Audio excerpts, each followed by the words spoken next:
I'm Sean Van Every, the chair of ITP and IMA, and I'm joined by Tom Igo. I'm a faculty member at ITP. ITP is a 43-plus-year-old grad department, always on the edge of what's possible with new technology. IMA is a 4-year-old undergrad department doing the same thing. This is their end of semester showcase that you're about to see. And Tom, what will they see here? They'll see a whole lot of projects, maybe traditional web projects. Some projects will be virtual reality or augmented reality projects. Some projects might be music projects. Some projects will be using electronics and sensors. There might be some assistive tech projects, some data visualization projects. You know, and I think there's sort of like experience design and exhibit design. And I think storytelling is a common thread throughout them. But another big thread throughout them is, which is really sort of highlighted in the show, is students are really trying to break away from the use of the keyboard and the mouse and bring things into the physical world, whether that's through fabrication or, electronics or things that sense your body and allow you to interact with things in sort of new and different ways. And I think that's one of the really special things about it. It's kind of an art opening / science fair / bazaar / circus.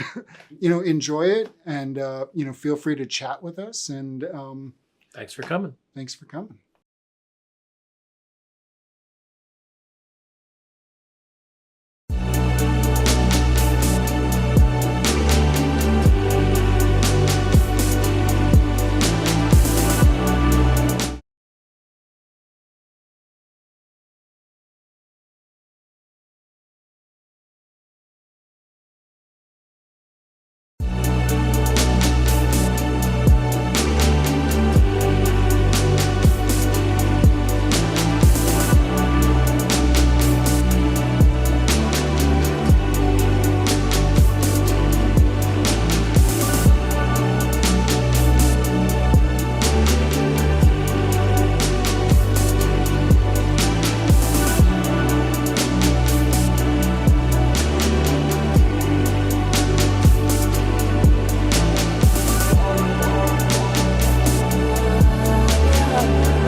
Hi guys, we are back to the streaming now. Right now I'm standing on the second floor with more works and performance going on.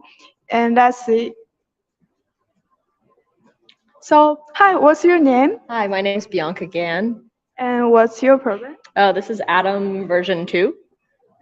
Would you like to tell us a bit about your project? Sure. Atom is a vertical XY plotter. He's a drawing machine.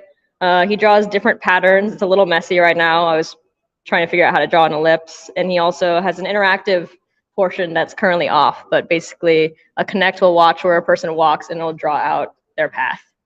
What kind of software or technology do you use for this project? It's mostly Arduino driven, but I also will use P5 and open frameworks sometimes. Would you like to tell us how do you come up these ideas? This was actually my thesis project. I had the idea of making a drawing machine for a while, so I just kind of stuck with it. Yeah. Because right now I see there's so many different patterns and colors, and also the machine itself also like making another new paintings. Like, how do you pick the patterns or like colors for your painting? I'll just switch it out every once in a while. Make a collage of like different patterns, and I'll just swap out different. Right now it's on a whiteboard, so I only have a few dry erase markers to work with. But yeah. And also, what's the hardest part for you to finish this project? Oh, that's a good question. Probably just figuring out all the math. I don't remember. I haven't taken trigonometry in like 10 years, so it was kind of hard to remember how to use any of it. But that was pretty tricky. Also, like if you are going to further develop your project, what kind of work are you going to do? I want to make more interactive aspects to it. I really would like it to do like portrait generation, so it'll like capture someone's face and then draw that out. So that'd be kind of cool if I can get that to work. Okay, and also Since you're graduating, do you have anything to say to ITP, IMA LowRes students here? Thank you, ITP, for 2 amazing years, and congrats to everyone IMA and ITP graduating this year. Okay. Also, do you have other things to share?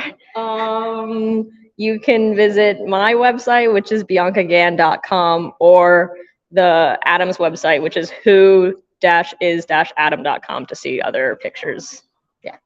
Okay, thank you so Thank you. much.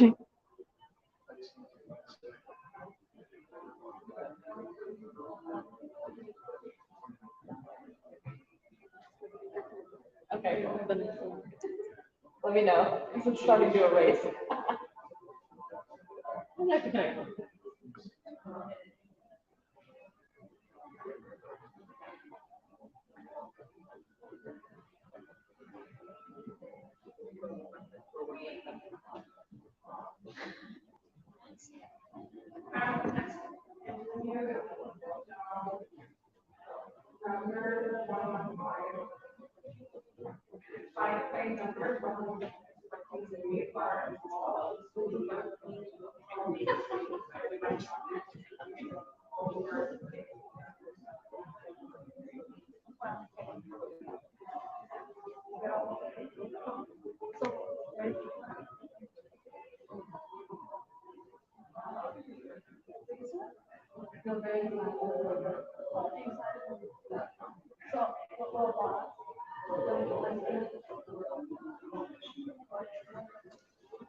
Okay, hi. Hi. What's your name and what's your major / what year are you? Yeah, so my name is Shu Zhu and I'm ITP second year graduating. Okay, awesome. So is this your capstone project? Yeah, that's my sister project. It's called the Dome. The dome? Why did you call it the dome? Yeah, because like I wanted to create a space for people to find their personal boundaries and the space. I felt the dome is the best description for that. The hemisphere, you know. Wow, that's so poetic. I love it.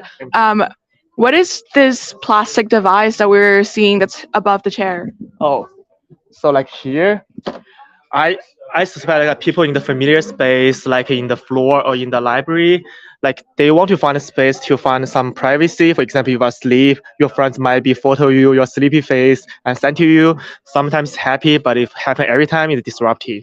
So I want to create a personal space. When you get into here, you want to sleep, you just press the button, boom, and it'll be blurry, so people can sit inside, get their privacy space. And also they can like feel there's a melody inside. It can give you a sense of relaxing. Yeah. Okay.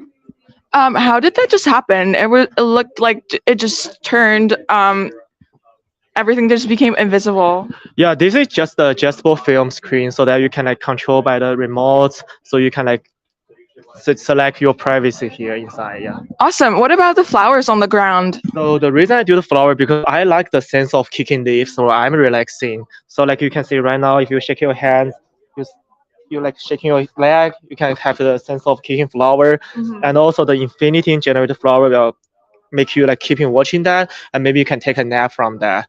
Do you want to sit down in the chair and show us how it works? Yeah, of course. You can just get inside, and if your mic comes inside, you can hear the melody here. And then when you're just relaxing here, you can choose playing your phone. And if you don't want to talk to people, you can just like noise cancellation headphone. You just like that, and have a sleep. And you can also kick your leg like this, or playing with the flower. And when you're down, you can just transparent that or talk with anybody, and just yeah. Awesome. Okay, thank you so much for showing us your project. Would you like to share with us your social media or any websites of yours? Oh yeah, so my Instagram is @views, like I write down here. I know it's hard to spell because I randomly get this name like EZLVS with a slash. Yeah. Yeah, happy people. At EasyIbis_. Yeah, underscore. All right. Thank you so much. We'll see you next time. Thank you. Okay. Hi, what's your name and what's your program? My name is Kyung Kim, and my project called Warp Cutter. Would you love to tell us a little bit more about your project? Um, this is for the people who have trouble sleeping to relax your mind and body. And also, I made the hammer to stimulate the mother's womb. Yeah. And what's your inspiration for this project? When I was undergoing treatment for insomnia, I found the most helpful was when my mother cuddled and tapped me when I lay in the bed. It's so tapping and cuddle. When I think of the image, it gives me the image of the womb because inside the womb, the baby sleeps peacefully and the baby can hear the mother's heartbeat and can feel the warmth inside and touch as well. And so I made the hammer. Maybe it may look like a whoop. And there, you can go inside Yeah. and lie down and relax. And there are two options. One is heartbeat and the sleep. Uh-huh. And do I have to show you how to? Yeah, sure. Eh,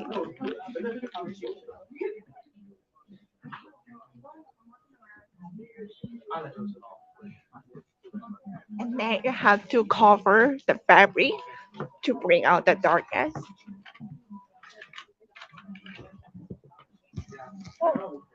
Oh.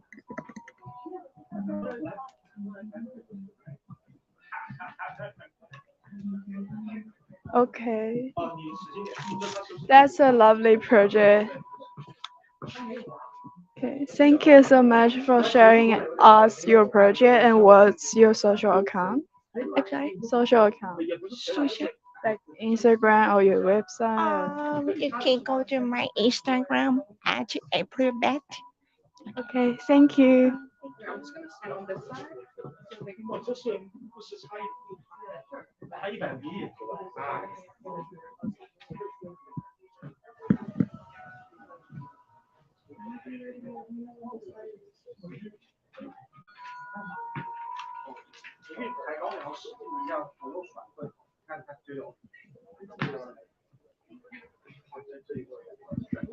Hi. Hi, What's your name? I'm Vivian Yum. Hi, Vivian. Do you want to tell us what year are you in and what your project is called? Yeah, so I'm ITP second year, and my project is called My Anxious Shell. So it's about my anxiety, Okay. and as you approach it, it goes into a panic mode. So, God. Just give it a second.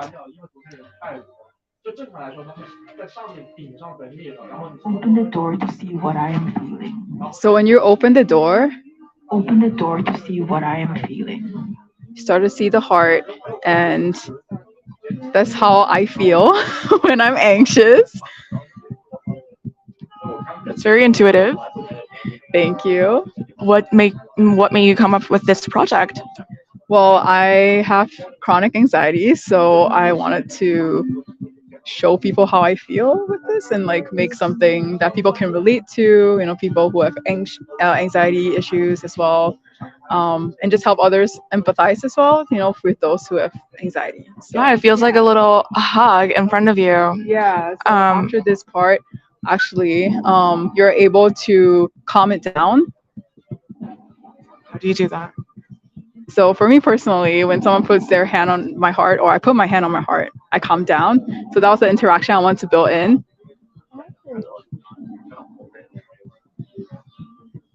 So you're patting the heart. Yeah.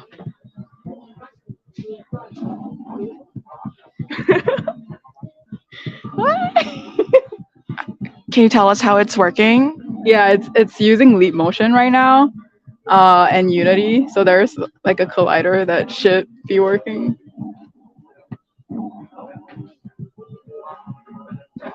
Yeah. This is so, really so interesting. it's working. It calmed down. Yeah, I love the little. Took a Are these while, but- sensors? Yeah, so these are sensors, ultrasonic sensors. I connected a Unity to Arduino to get Open the it door all. to see what I am feeling. Okay, All awesome. working. Yeah. Thank you for introducing us to your Thank project. you. And would you like to tell us your social media? Sure. My social media is at vivs.playground. So Viv's Playground. Yeah. VivsPlayground.com. We're out. Thank you. Thank you. Hi, what's your name and what year are you? I'm Daniel, and I'm a first year at ITP. Hi, I'm Anna. I'm a first year at ITP too. What's the title of your project? Our title is This Is Not a Natural Cloud, and I guess our project is about using people's brain activity through EEG and being able to control the lights you see in front of you here. And I think for our project, our idea was just like allowing people to express the unexpressed and have their thoughts visualized this way. And I think that was kind of an interesting concept for us to explore. Would you love to show us the way to interact with your project? Yeah, of course. Would you like to try it? Yeah. Or we could try it. Yeah, could do. Okay, so we're gonna put on the EEG device. It's called the Muse 2. And then this is done with a lot of help by Jason Snell, who did a lot of research with the Muse 2 device. And then one of us, so I'm going to be controlling those pair of lights over there, and then Daniel will be controlling these two lights here. So yeah, we kind of have mapped these different brain states to different colors. So usually when I'm talking to someone, when they're coming around to check it out, it really engages your brain, that conscious level of your brain. So you're going to see these ones are going to start changing into more reddish color. This green state is more of a neutral state, which is like kind of when you're just like not really doing anything. And we also have a blue state is when you're kind of like in a flow state, feeling a little more mellow. And we've kind of mapped those separate brain states to the colors here to kind of give a good indication of like what's going on in someone's head. Wow, that's amazing. Thank you so much for introducing us your project. So where can we find you online? My Instagram is Mr. Dan Noble. That's MrDanNoble. And my Instagram is at iguanalin, IGUANNALIN. Thank you. Okay, thank you.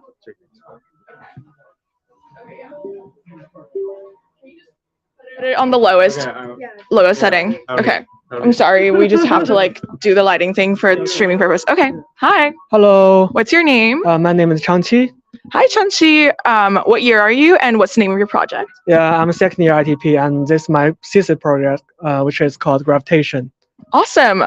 Could you tell us a little bit about the inspiration behind this awesome project? Yeah. So basically, every particle in the universe will attract other particles because of the gravitational pull you have.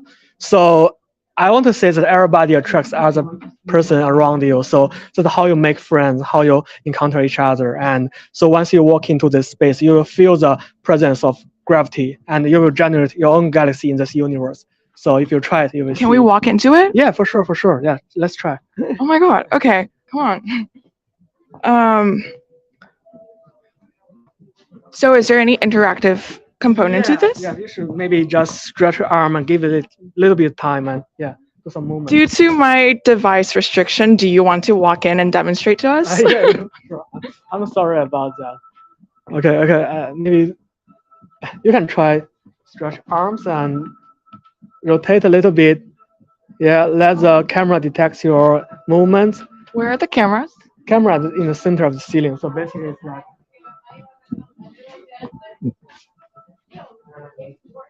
Work a little bit. Sorry, it's not very sensitive sometimes, but we'll have it. Maybe it's because of the light. Yeah. So the particles are supposed to be moving around? Yeah, it will be attracted by your mass, which is the position of your. This is a little bit more. Yeah, you got it. Wow, that is super dreamy. You have your own galaxy in this universe, and yeah, when other people walk in, you'll be attracting each other, and that's my storyline. Yeah, that's my project. So would I have a little? Yeah, also needs a little bit for you. Gravitation under me as well. Yeah. This is an awesome project. Have you heard any interesting feedback so far? Yeah, many people like wondering what's the story behind gravity, and so I just made a modification that's projecting my documentation on the wall to see a story that I documented, which is a short film about how you met each other, and the story became like I refer to JoJo's line like, "Do you believe in gravity? That we must met for a reason."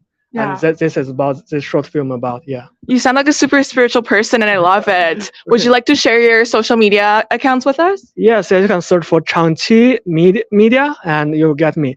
Changqi is spelled as CHANGQI. Yeah. Changqi. Yeah. Okay. Okay. Awesome. Thank you so much, Changqi. Okay. And follow changqi.com. Wait, we're out. Thank you. Okay. Thank you so much. Okay, hi, what's your name and where are you? My name is Hyungin Che, and I made a video. The title is Uncertainty and Boundaries, and I tried to make three places, three rooms. They can be connected each other, and they can be at the same in the same status, and also they can be in different time. So and also I tried to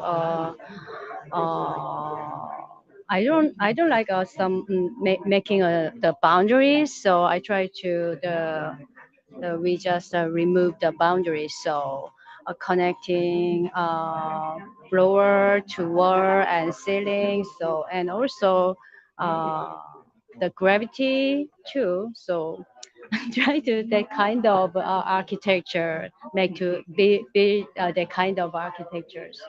Yeah. Wow, it sounds like you have multiple disciplinary background to do this project. Would you love to talk a little bit about like why are you going to make this project? This project is actually the last goal will be a VR project. So for that, you mean do you mean what kind of discipline? Yeah. VR project. So the user or the player can move by touching some device or grabbing some object to move the space, but they gonna feel like oh, this place is different places with the former places. The kind of concept is mm, I wanted to yeah the player feel like this. Okay, thank you so much for introducing us your project. Would you love to share us your social account? My social account is I don't usually make, but I can share my email address hc3690niu. Okay, thank you. Thank you. This project? Okay, I'm just gonna have both of you in the frame with me. Should I stand over here? Am I rolling? Okay, hi guys. Hi, What are your names? I'm Yuxiang Cheng. I am a sophomore. Maggie Weinheimer. Hi Maggie and Rishang. Do you want to tell us about what's behind you guys and the name of it? Yes, so this is Light Mnemonics. This is our large-scale kinetic installation.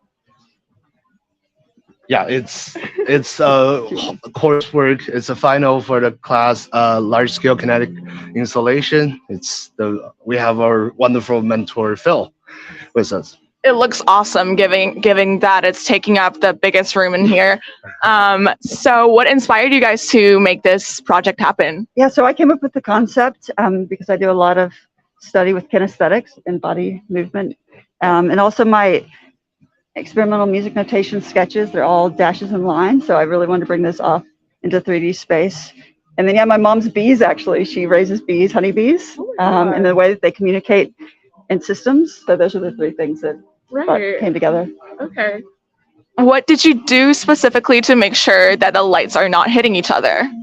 Oh, I mean, so how the class worked was basically everybody in the class come up with like a concept, a project, and everybody pitches in the midterm, and like that's her idea, and she pitched it, and I saw it's just wonderful, and I got into her group.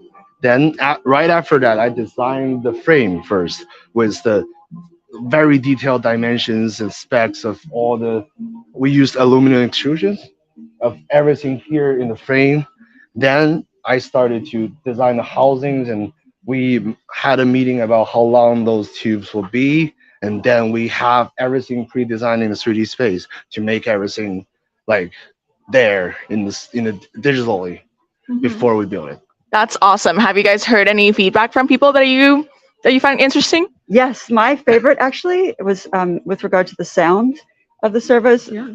Chose those specifically servos over stepper motors because of the sound. I love the sound of white noise, so it layering on top of each other was what I was going for. And it's so many people have said that, yeah, it's very calming and grounding and quite hypnotic, especially when they squint their eyes and look at it. It looks like fireflies dancing is one of the other great feedback I received. So Thank you for that. I totally see myself meditating here. I just got a signal to wrap it up with you guys, so thank you so much. Do you want to share your socials with the audience?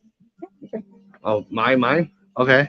So I have a website, and it's my name yuxiangcheng.art. And mine is just Maggie Weinheimer, my name. Thank you guys so much. We're going to be out. See you next time. Thank you. Thank you. Hi, what's your name and where are you? Sorry. My name is Josephine, and I'm a second year. And what's the title of your project? This project is called I'm Here Now. It's my thesis. And could you tell us a little bit about your project? Yeah, it's a site-specific installation that explores the idea of distorted perception and a concept of asynchronous existence between individuals, and specifically between myself and others. And it features neon lights, printed circuit boards, LEDs, and optical filters. So what kind of technology you use for this project? What kind of what? Technology. What kind? I just said that. So there's neon lights, printed circuit boards, LEDs, and optical filters. And it's kind of in conversation with the space as well. So like I said, it's site specific. And what you're experiencing right now is the second iteration of my thesis. It was actually shown in the exact same spot for 10 days at the end of March. Oh, would you like to tell us where is it? Because you are going to show this project. No, it was already shown. Oh. It was already shown at the end of March for 10 days as my first thesis iteration, and right now it's a remount of the project, so it's like a second iteration of it.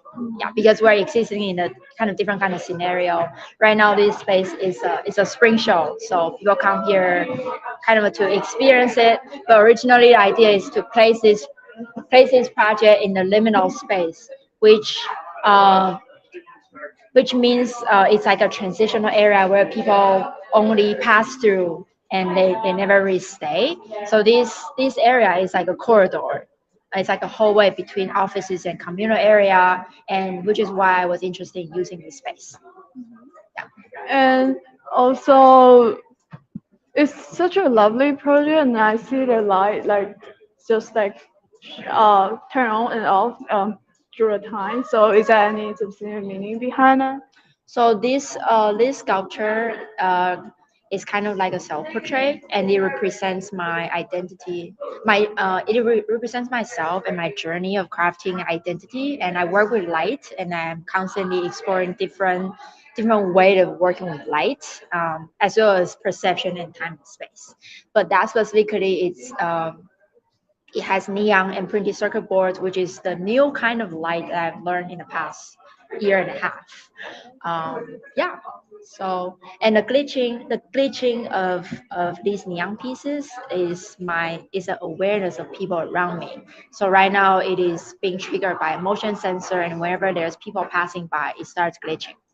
Okay. Thank you so much for introducing us your project. And what's your social account? Yeah, you can find me on Instagram, stuff.josephine.makes, and I also have a portfolio website that is josephinewang.net. Thank you. Thank you. Hi. Hi. What's your name? Hi, my name's Kier. Hi, Kier. Do you want to tell us about your project that we unfortunately just missed? It's a video installation called The Day Which Within. It's a 8-minute long videos projected on 3 walls with spatial sound. That's awesome. Do you want to let us know what's the inspiration behind this video project? So this video is mainly produced by like mental imageries that I had in the past year. So then each picture I stitched them together. Actually, they form a story spontaneously. I didn't really input too much of it, so the entire creative process is beat by intuitions, and then at the end it forms like self-contained story. Yeah. You said mental images. So it's like people have flashing ideas or like words, like suddenly they appear, but they like flash away immediately. Right. So when the time I have them come here, I write them down or sketch on the paper. So then at the end, I'm able to like lay them all down on the table, and it like forms kind of like story by themselves. Ooh, that's like very much of like a stream of consciousness kind of method, right? Yeah. So what technology did you use to create this video? The video is mainly created in Unreal Engine, and all the animations were from Cinema 4D. Was there a lot of 3D modeling involved? Yeah, 3D modeling and also 3D animation. That's awesome. What about the music you were using? Was there any music? Yeah, the music is a remix of a lot of music. So I took like 2 days listening all kinds of music and then stitched them together with the parts that I want, and at the end it also like become a whole. That's so interesting. Have you heard any feedback so far that makes you feel really reflective? And how do you want to move forward with this project? I think my friend told me they really like it. I'm happy about it. I think this will be an end project, and I'm moving on to a different project. So there'll be the end for this one. Yeah. Okay.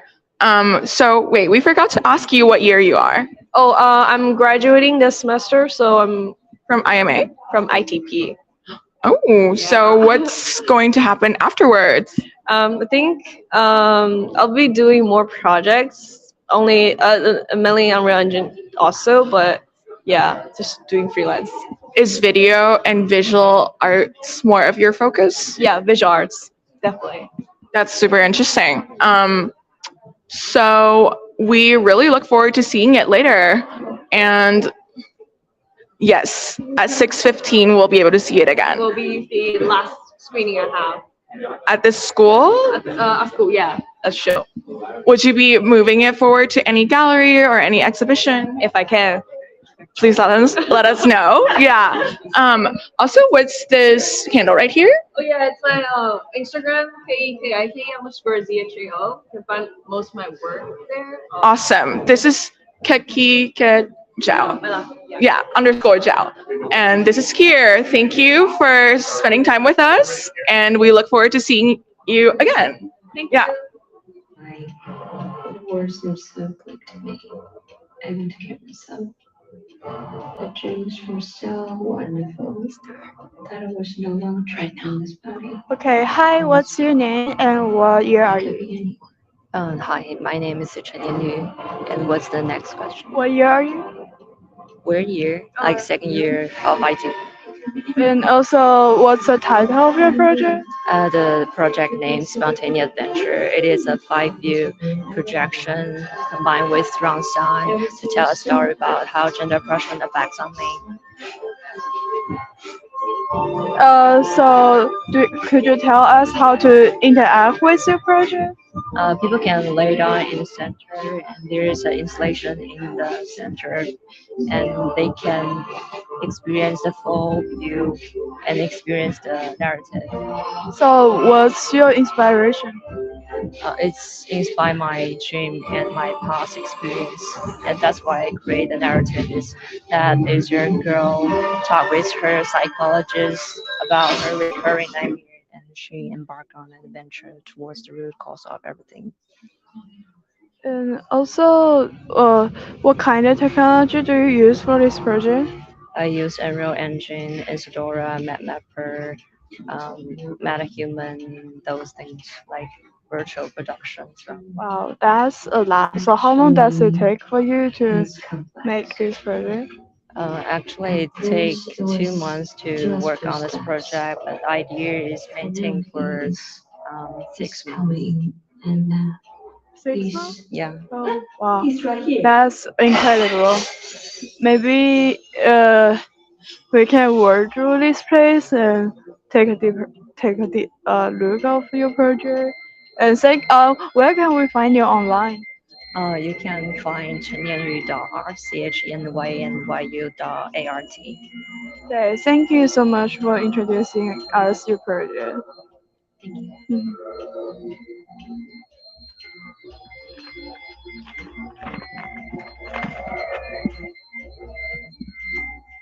Mhm.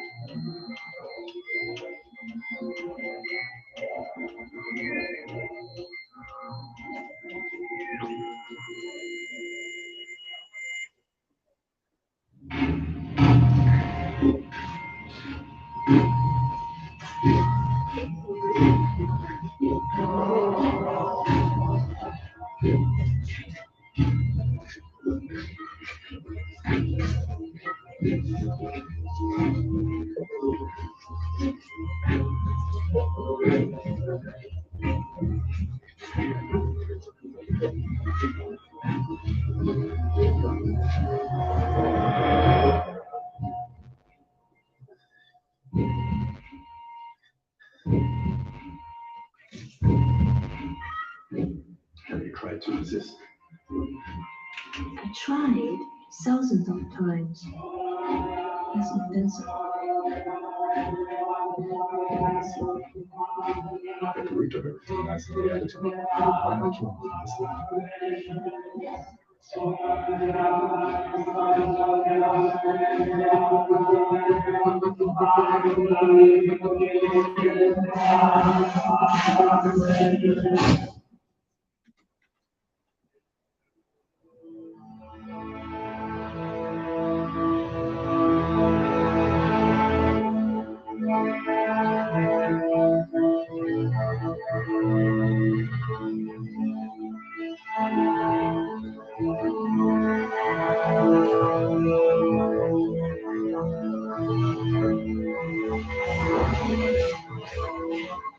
Most gender oppression and emotional violence. Okay, hello. Hi. What's your name? My name is Christina. And what's the name of your project? My project is called Something Between Science and Magic. Amazing. What year are you? I am graduating. I'm a second year ITP. Awesome. Okay, so do you want to show us what this project is about and how you interact with it? Sure. So it's meant to kind of be glossed over. It's meant to look like nothing's here, to mimic some of the underlying structures that exist around us every day but are never seen. But when you move past it, you'll produce these little star fields. And when you get two people together in the center, it'll produce a bioluminescent glow. It's taking bacteria that are present in marine animals that make them glow and bringing it to a human scale. So you can kind of create this bioluminescence with people together. To show you though, we need two people to get in front of the camera. Okay. We're waiting for some other team members to be here, so if they're here, we can definitely show them on camera. Yeah. But what inspired you to create this project? I got really interested in how many systems there were that are overlooked, especially microbial and bacterial, and how in other species besides human, they produce really beautiful survivalist kind of, you know, they're important for survival and they're beautiful when you see them outside of a human contact. So that kind of triggered this. And I've been trying to work on my code. So being able to code this kind of system felt like a really good project for me. Awesome. Do you want to show how it works together with me? Yeah, sure. Yeah, let's do it. So it's going to track your nose. Okay. So you want to stay within the spotlight and you can kind of move around. And you'll glow. Let me do this as I'm trying to hold the mic. Okay, so it'll move around, and then if you stand in the circle with me, okay. When you produce enough of these little signaling molecules, it glows. So initially it would take up the whole screen. If I had a better computer with more processing power, it would do that. Right. But it glows. So I use this circle as my frame of reference to produce this glow. And then when you step out of the circle, the particles will slowly fade away and dissolve off screen. This is so magical and interesting. We love it. And we would like to be able to find you on social media if you have one. Yeah, you can find me at What's Chris Doing Now, and that's on Instagram. Okay, we're going to find at What's Chris is Doing Now about more of this project. Thank you. Thanks. Thank you so much. Hi, what's your name and what's the title of your project? Sure. My name is Yves Vogel, and this is the grocery store shelf. So tell us about your concept. Sure. So this project came up from the video sculpture class. So we wanted to reimagine the pop art movement in the 2020s with, and we decided to create this video sculpture. So we made this whole grocery store shelf in which we project a lot of logos, and it has the whole interaction with the barcode scanner. Would you love to show us how to interact with your project? Yeah, absolutely. So we have the scanner hanging around, and you can see that we have a lot of barcodes around. So when we scan them, it triggers a logo and a change of colors, and it triggers a sound. So the idea is to start playing and thinking about all of these logos, how they are part of our identity. So what kind of technology do you use for this project? Yeah, so we have a projector over there, which is sending all the image, and we are using Touch Designer for the whole interaction. It's just a Bluetooth scanner, which it scans a value encoded in these barcodes and then sends the data back to Touch Designer. Oh. Yeah. Okay, thank you so much for introducing us your project, and where can we find you online? Sure, you can find me on Instagram. It's and.uc, so and.u.c. And yeah, basically. Okay, thank you. Thank you. Awesome. Let me know if it's rolling. Okay, hi, we're rolling. Sorry, I didn't know. But I'm here with Shirley. Hello. And what's the name of your project? It's called Untitled We Still Land Home. Why did you choose to give it this name? It's so poetic. Oh, thank you so much. Yeah. So, I always have a lot of trouble naming my projects, and I kind of wait until it starts to take shape until I name it. And part of this project is about immigration and immigrating to a new country and the hopes and expectations that we might have when we come to a country, and then finding a reality that's very different from those hopes and expectations, and finding the difficulties and finding maybe there's some discrimination or so. This project was kind of my way to work through my own and my family's immigration experiences. And halfway through, what I realized is that even with all of the difficult things that we encountered, and even though we didn't land where we intended to land, perhaps, we still landed and we made homes for ourselves. You're literally going to make me cry right now. You're such a good storyteller, and then the backstory is just so amazing. Oh my god, I'm like emotional.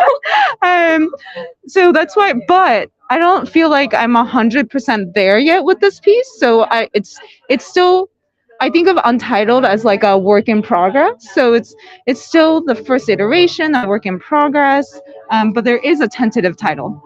Right. Is that ink we're seeing that's coming down from the top? It is Chinese calligraphy ink because this piece is, I'm Chinese American, and so I wanted to, thank you. Yeah. I wanted to speak about like Chinese immigration into America And so the ink that is dripping is actually dripping based on immigration data from 1850 to the present. So over the course of 3 hours, it's going to make its way from far side of the fabric all the way to the front. And then the fans underneath represent American sentiments against Chinese immigration. And so that's why there's one fan on that side that's supposed to represent the late 1800s when there was a lot of anti-Chinese sentiments. Right. And then one on this side to represent the present day sentiments. That's super profound. Yeah. And then Wow. that's kind of trails from yesterday. Yeah. And so you can kind of see when it started from 1850, and then this was like the gold rush. And so a lot of people came in, and then the Chinese Exclusion Act in the middle, and then a lot more starting again in the last 3 decades or so. This is actually such a phenomenal project, but I just got a signal that I have to move to the next project. So do you have socials you would like to share with us? Oh yeah, so my portfolio website is at shirleywu.studio, and my Instagram handle is the same. Okay, shout out to Shirley Wu, and we'll be talking to you again soon. Cool, thank you so much. Yeah, thank you. Hi, what's your name and what year are you? My name is Kellen, and I'm on a second year ITP, and this is my project, Whiskering Sketch 2. It's my thesis project. Would you like to tell us about this project? Yes. So basically, this project is like I have 2 sculpture. This is like a sculpture occupied by wreath, and also there's also a sound sculpture constantly describing the crowd who are observing this physical sculpture. So yeah. So, what's the concept behind this? So I'm trying to find like interaction that's like organic, and also the input data should be really honest. So I feel like the person's presence in a space is really honest, and also for them just to step into the space is an organic interaction. So yeah, this is the inspiration, and also there's a reference. The reference is bird in a crowded square.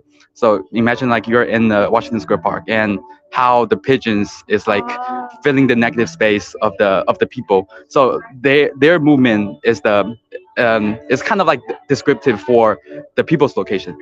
So if you walk around it, the bird sound will kind of like some sound and the bird sound will like panning around, tracking tracking with the people, and also there's another sound like escaping from the people to fill in the negative space.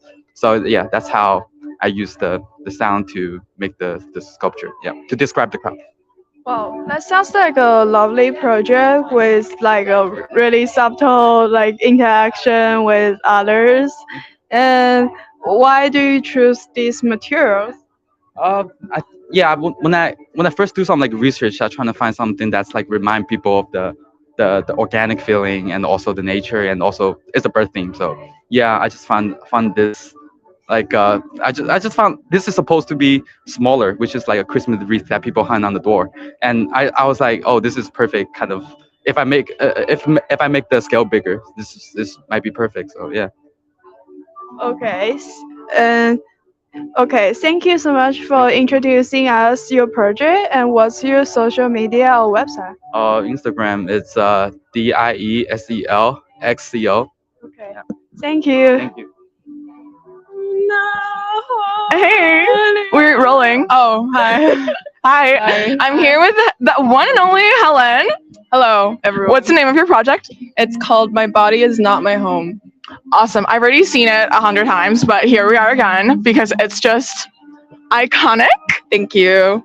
Do you want to tell us what inspired you to make this crazy, amazing, fantastic video? The inspiration is from personal trauma, but I won't get into it, but it wasn't pretty. So I put all of the bad stuff in the past into this body, and I used my own face for it so that it's kind of like another me existing in another world where I could, exist separate from that entity. It's separate from the ugly past. Yeah, like it's a line between me and the digital world. I love that so much. Thank you. And it makes me want to cry every time I hear it and see it.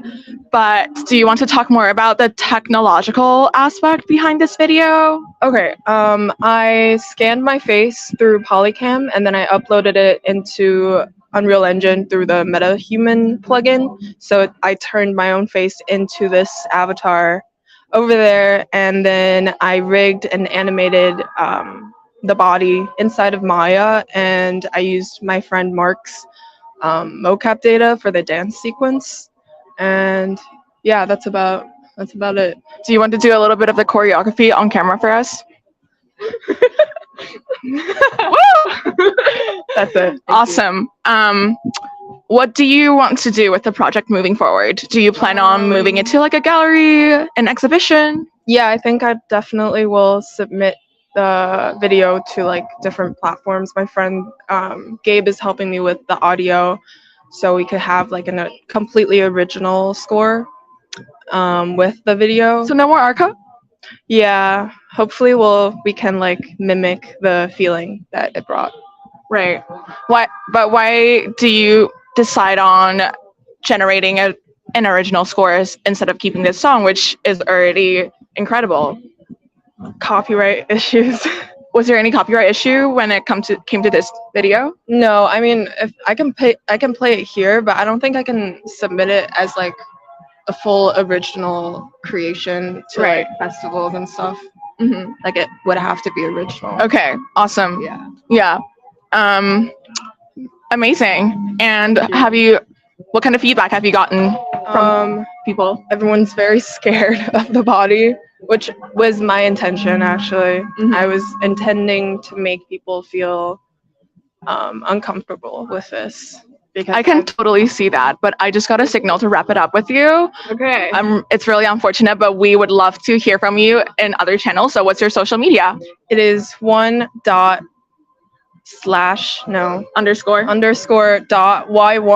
on Instagram. Please follow me and subscribe. Do you want to tell us Helen Chen out? What? Say Helen Chen out. Oh, Helen Chen out. Oh, thank you. You're welcome. Thank you so much. Oh, okay. Hi, what's your name and what's your program? Hi, my name is Catherine, and I'm actually in collaborative arts. And what's the question? What's your name? Oh, my name is Yifeng, and I'm third year IMA student. So what's the project title? The title is Sweet Escape. Would you like to introduce us a little bit about this project? Yeah, of course. So this is basically a simulation role-playing game. It's still a demo version. And so we have made a lot of assets and storyline and everything. So this game is basically about making, connecting, and it's about spreading some little love and joy into the world. So basically, as here you'll be able to experience a demo of the game, to talk with the villagers and everything. And this is a little dress-up game that you'll be able to experience. So yeah, and we also have a lot of free merches and everything right there. So I saw there's 3 laptops here. So would you like to introduce us a little bit more about each laptop's video game? Yeah, of course. So the first one here is a dress-up game. You'll be able to change the style of each of the outfits, like different pieces, and you can put them onto your character and make your own avatar, sort of. And yeah, so you can change characters, you can change, and then you can sign your name at the end. So just create your little avatar as like a little interactive piece. And so in the middle, these two are the same. So this is the actual game itself.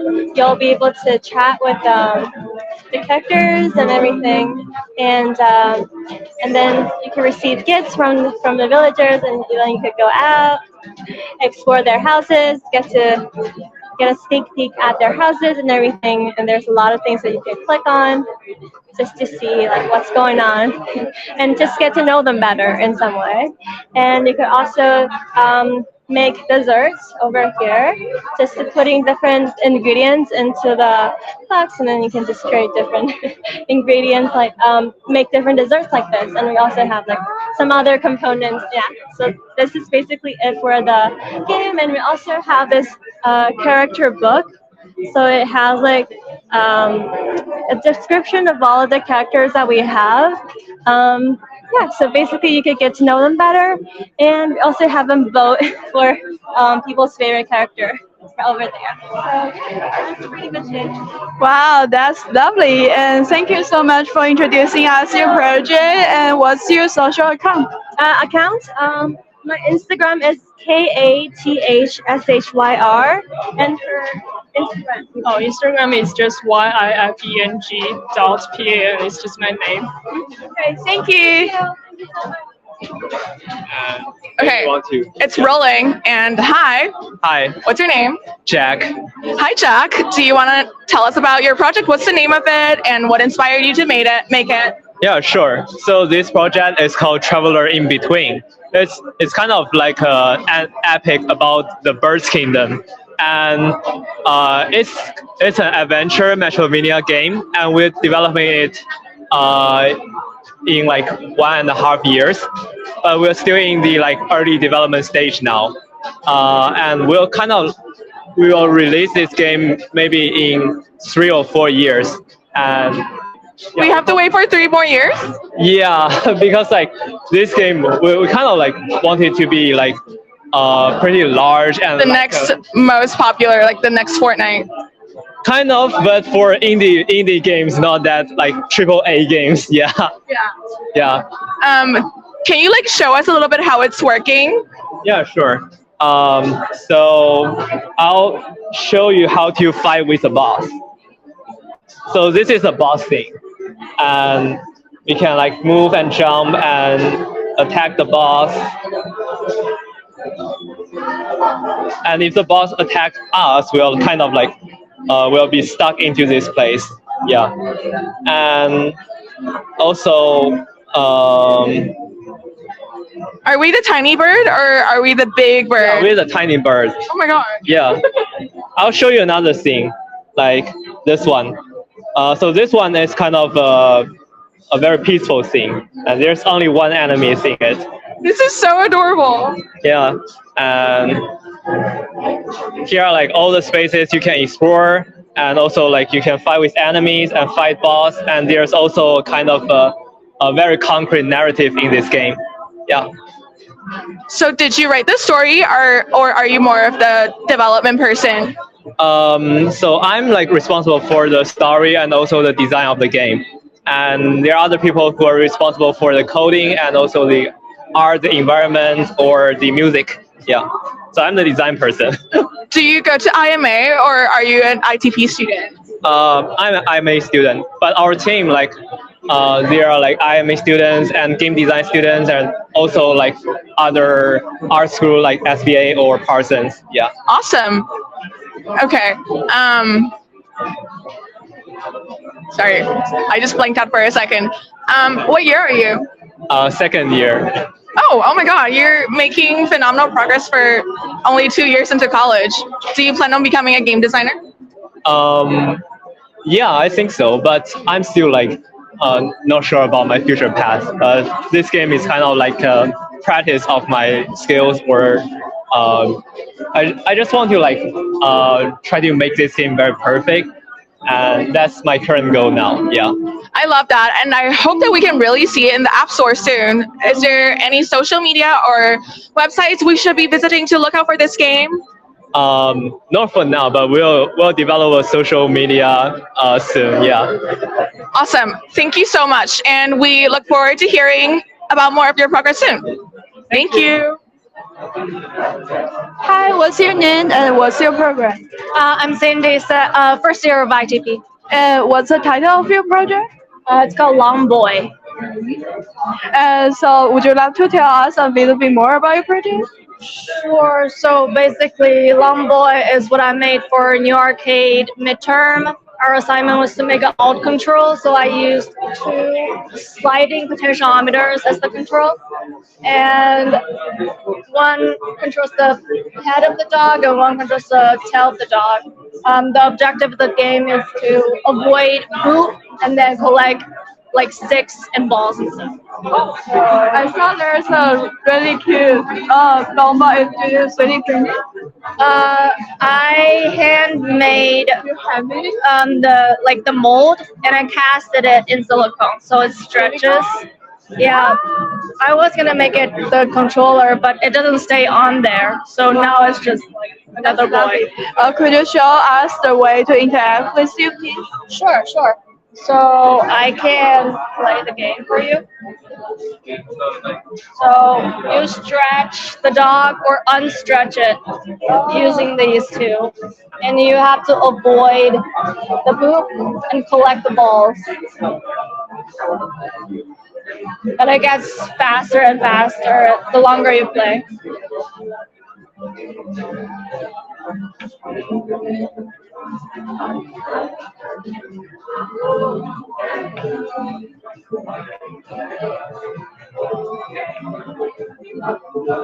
And if you like run into poop 3 times, you die. Then you become nasty boy. So what's your inspiration for this project? I like dogs, and I don't know, I like wiener dogs, so I want to make a dog that gets longer and longer. So that's it, long boy. Yeah, thank you so much for introducing us your project, and what's your social media or website? I don't use social media, sorry. Okay, thank you.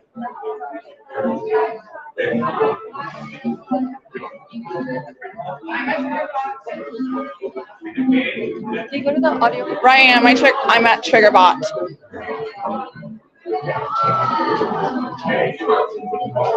What? Oh, hey. Hello. Hi, what's your name? My name is Andrew. Hi, Andrew. We are really excited here to see your physical TriggerBot project. Do you want to tell us more about it? Yeah, okay, so this is kind of like a device. I feel like it's kind of a gag device that's supposedly meant to let you cheat in a video game. To where these types of video games, which what I have here is like an aim trainer. So it's like a point and click interaction where you have to aim at a target, point at it, and click on it. The target will move somewhere else, repeat. But with this device, you won't have to click anymore because this will forcibly make you click by putting an electric shock through your hand, making your finger go down. Would you be able to demonstrate it a little bit? Absolutely. I love demonstrating this. Also, what year are you? First year IMA. Awesome.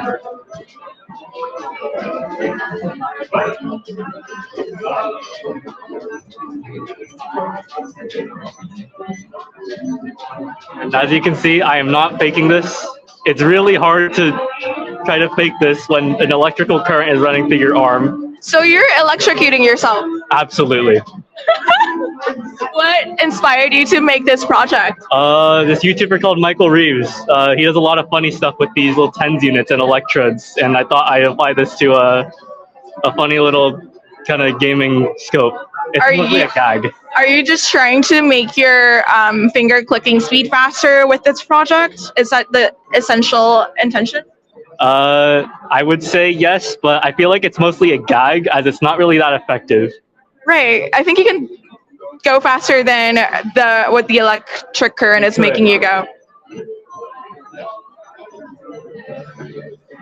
You can absolutely go faster. This is really interesting. Have you heard any feedback that's reflective for your progress? Most of the feedback is from what I've seen from other people trying this out, and it's mostly that everyone's hands is a different size, and like people have different builds, so different kind of intensities kind of work differently for them. Some people say the current should be stronger. Some people say it should be weaker. They feel. Does it hurt? It's like a very intense buzzing within your hand. So if you do it consistently, would it be like hurtful to your health condition? I don't think so. I don't hope so either. So we are really glad to speak to you. Is there a social media or website we can find you on? Currently no. I do have an Instagram, but I don't really post much on there. So. Okay, but we look forward to your project being perfected, and maybe one day it will actually be a gaming device. Thank you so much for joining us. Andrew is out. Bye, guys.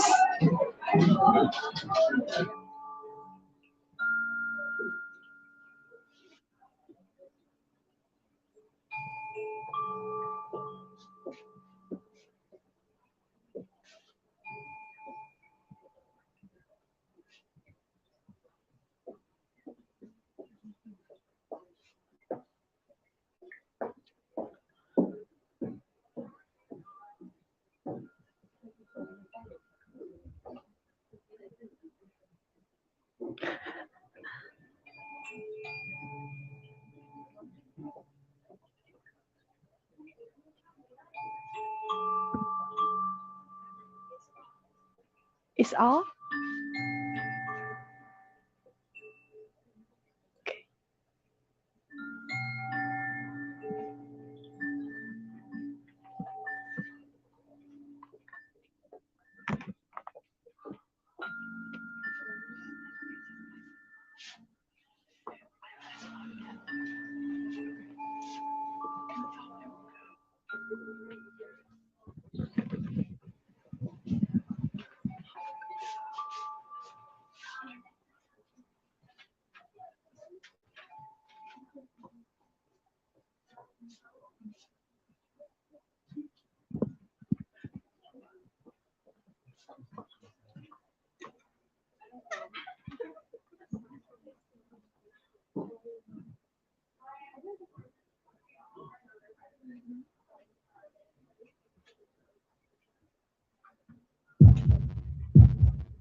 Hi.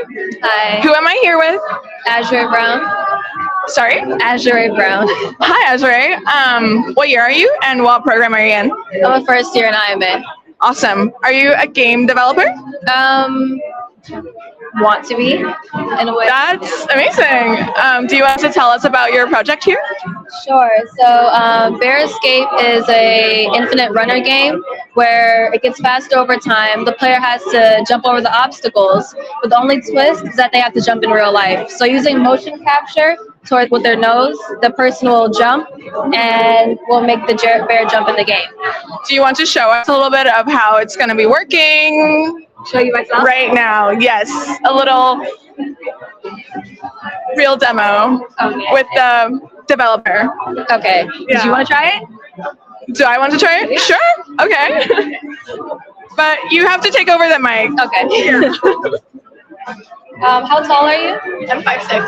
Okay, so try to stand at about back a little bit, maybe. All right, let's try there. It is a bit delayed though, so jump a little bit early. You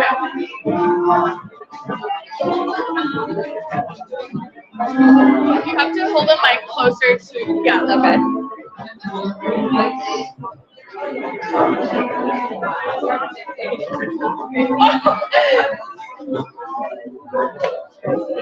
How do I do it? So you're doing good. Just jump early. Okay. Yeah, a bit before the rock comes. Okay, sorry, but I really enjoyed it, but I got a signal to wrap up the interview. So is there a social media or website we can find you on? I do have an Instagram, but it doesn't really have much of my work on it besides this. Let us know your name again, and we'll be looking out for you in the future on App Store. Azure. Azure. Azure. Azure. Thank you so much. Azure is out. Thank you. Hi, what's your name and what's the title of your project? Hi, my name is Julia. My project is called Lutum. Would you like to tell us about your project? Yeah, it is a stop-motion animated point-and-click style game, and it's just an exploration of play as a digital medium. Would you like to show us the way to interact with your project? Sorry, what'd you say? Would you like to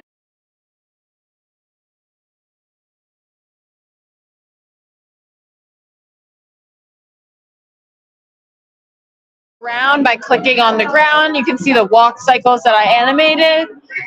The objective is really just to clean my room, which you could do here. And you can access the inventory, drag these assets into the drawer, and also interact with my cat, who is based off my childhood cat, risen from the dead. And yeah, that's a pretty good overview of how it works. And I also see there's a model. Oh yeah, these are the actual pieces that I used in the game that I photographed and stop motion animated. Would you like to tell us the way you should the animation you used in? Yeah, so every frame I took using Dragon Frame, which is the industry standard for stop motion animation. Then I removed the background in Photoshops and made sprite sheets that go inside Unity. So it's a 2D game, but it feels 3D because I'm using like very analog 3D materials. And so what's the story of your project? Yeah, so it's about my interaction with Zachary, my childhood cat. And although this version doesn't have like a fully built out narrative, it's about like the transition from adolescence to adulthood, and the death of a childhood pet kind of symbolizes that transition. So you kind of like get a feeling of how I feel about this time of my life through interactions with my room and my dead cat. And so if you are going to fully develop your project, so what's the next step? Next, I would probably add other rooms of my apartment because it is based off of my apartment in New York, and be able to make Zachary move and all this stuff. But I think for now, I'll continue to make short form, different experiments, less like a game, more like an interactive stop motion film. Okay, thank you so much for sharing your project. And what's your social media? My Instagram is Julia, Julia _ Fernandez, FERNANDEZ _. Okay, thank you. Thank you.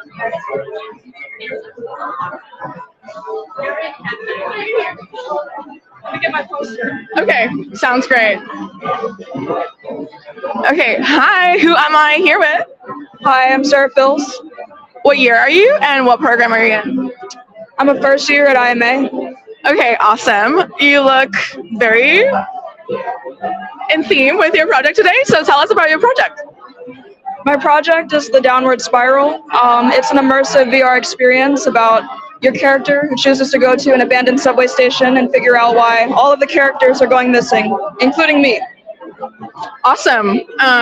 Is there anything you could demonstrate to us right now? Would you like to jump in, please? I might have to be holding the mic, so it would be nice if you could show us. To start the VR experience, and basically you're able to meet these characters inside of the spiral. It's one of the creepy characters.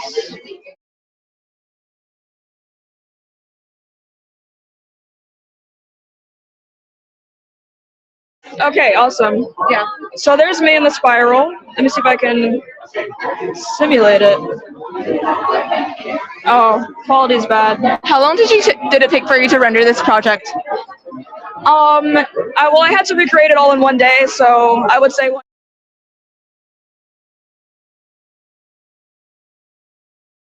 create this. So it's something you've previously executed already? Yes, so I was able to do it a lot quicker. Awesome. Yeah. These are the characters, these are the environments that you meet. Yeah, I'll have a video version available. Is there any particular inspiration behind this, or what was your thought process coming to the project? I think mostly my childhood and like the people that I was around. I sort of came to these conclusions about life, and I created these characters based on that. Voiced by Anthony Hurst, Ron Johnson, Zeta Adams, Azure Brown. I think you guys interviewed her earlier. Azure or Ozzy, yeah. Okay. Yeah. Okay. What kind of feedback have you got so far? So far, motion sickness is a really big problem with my project. If you know how to fix that, please help. We need more people in VR. So true. And Sarah's definitely one of the great characters in VR right now. If you didn't know already, Sarah has a YouTube channel and is a creator.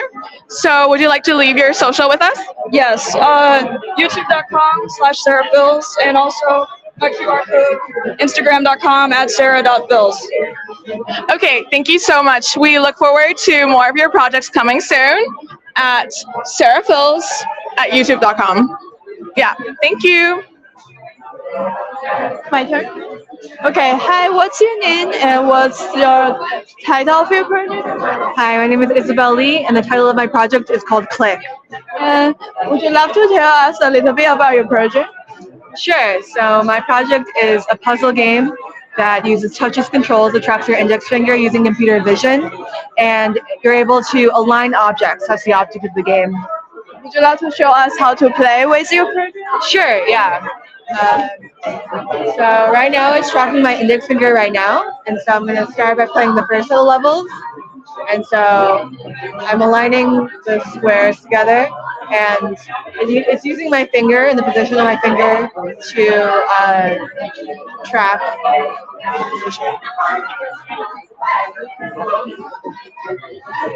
It's kind of an arm workout, but it's fun. It's very physical.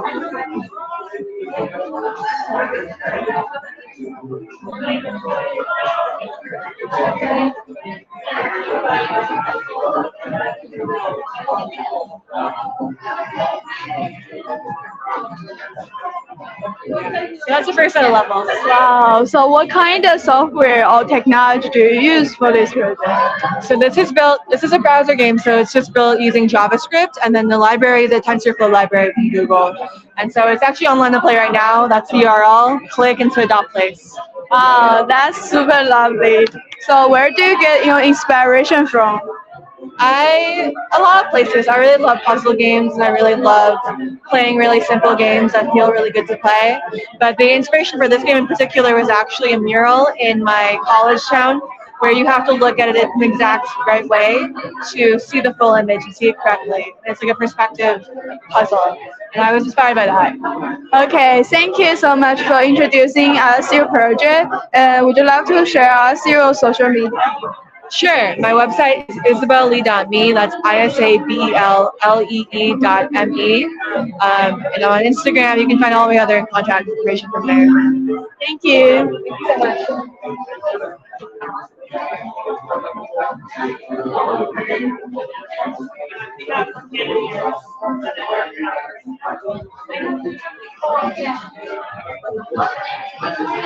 Yeah, no worries. Yeah.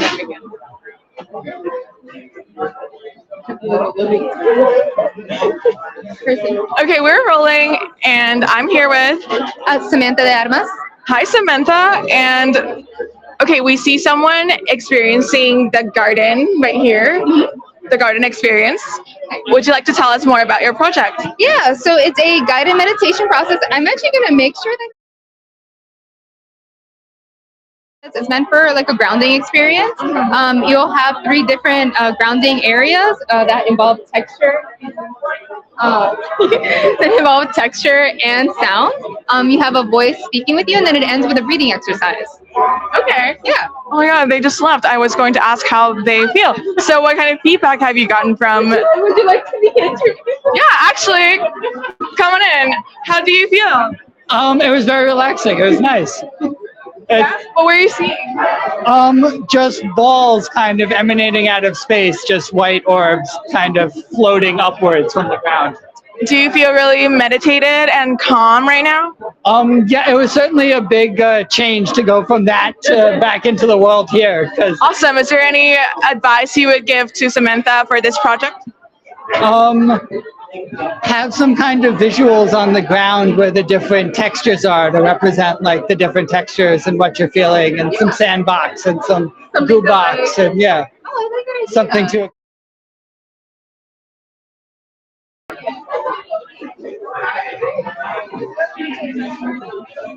Absolutely.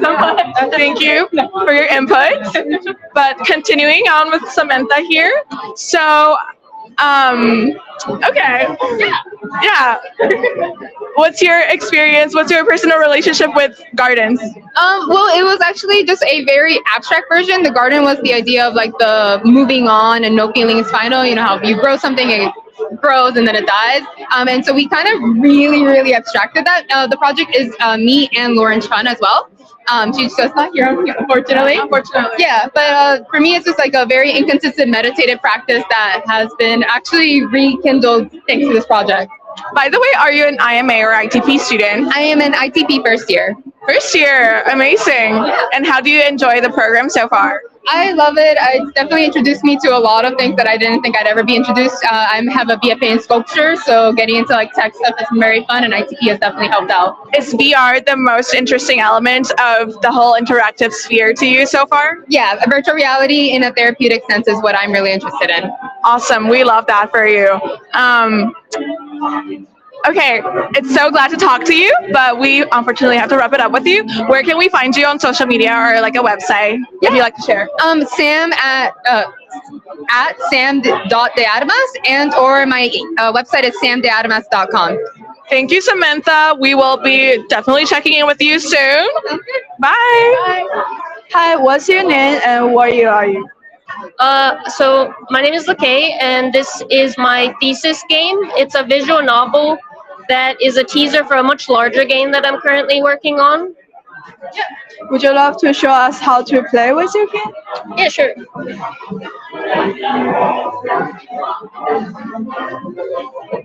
So there's an intro explaining like why I made this game and what it's about, and you can just click through that.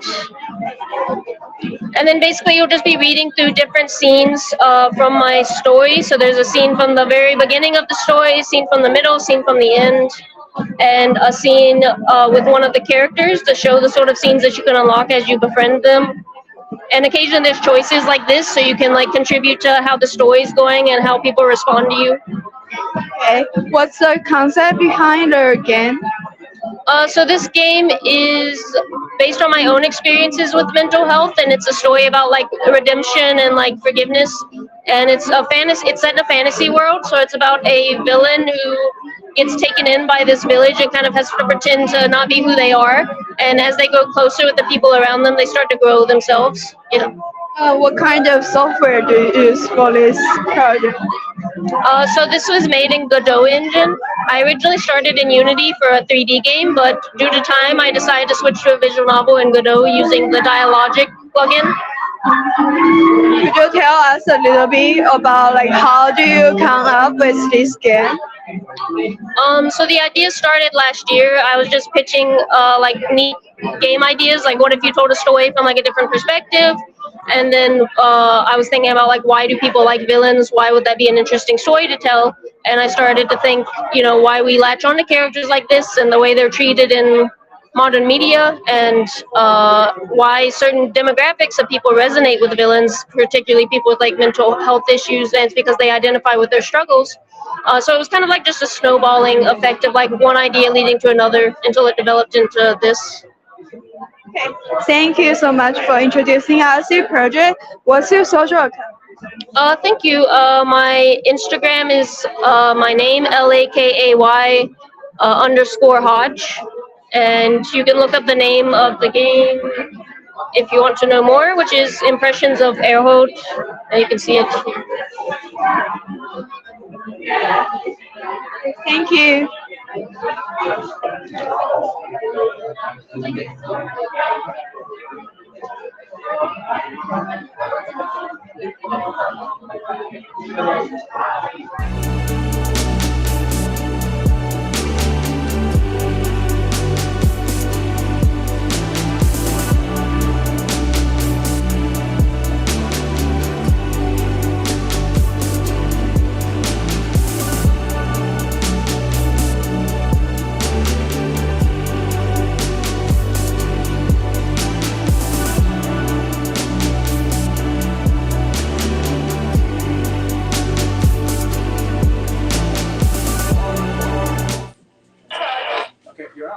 All right, hello. I'm Dan. I'm coming to you live backstage from the ITP IMA show.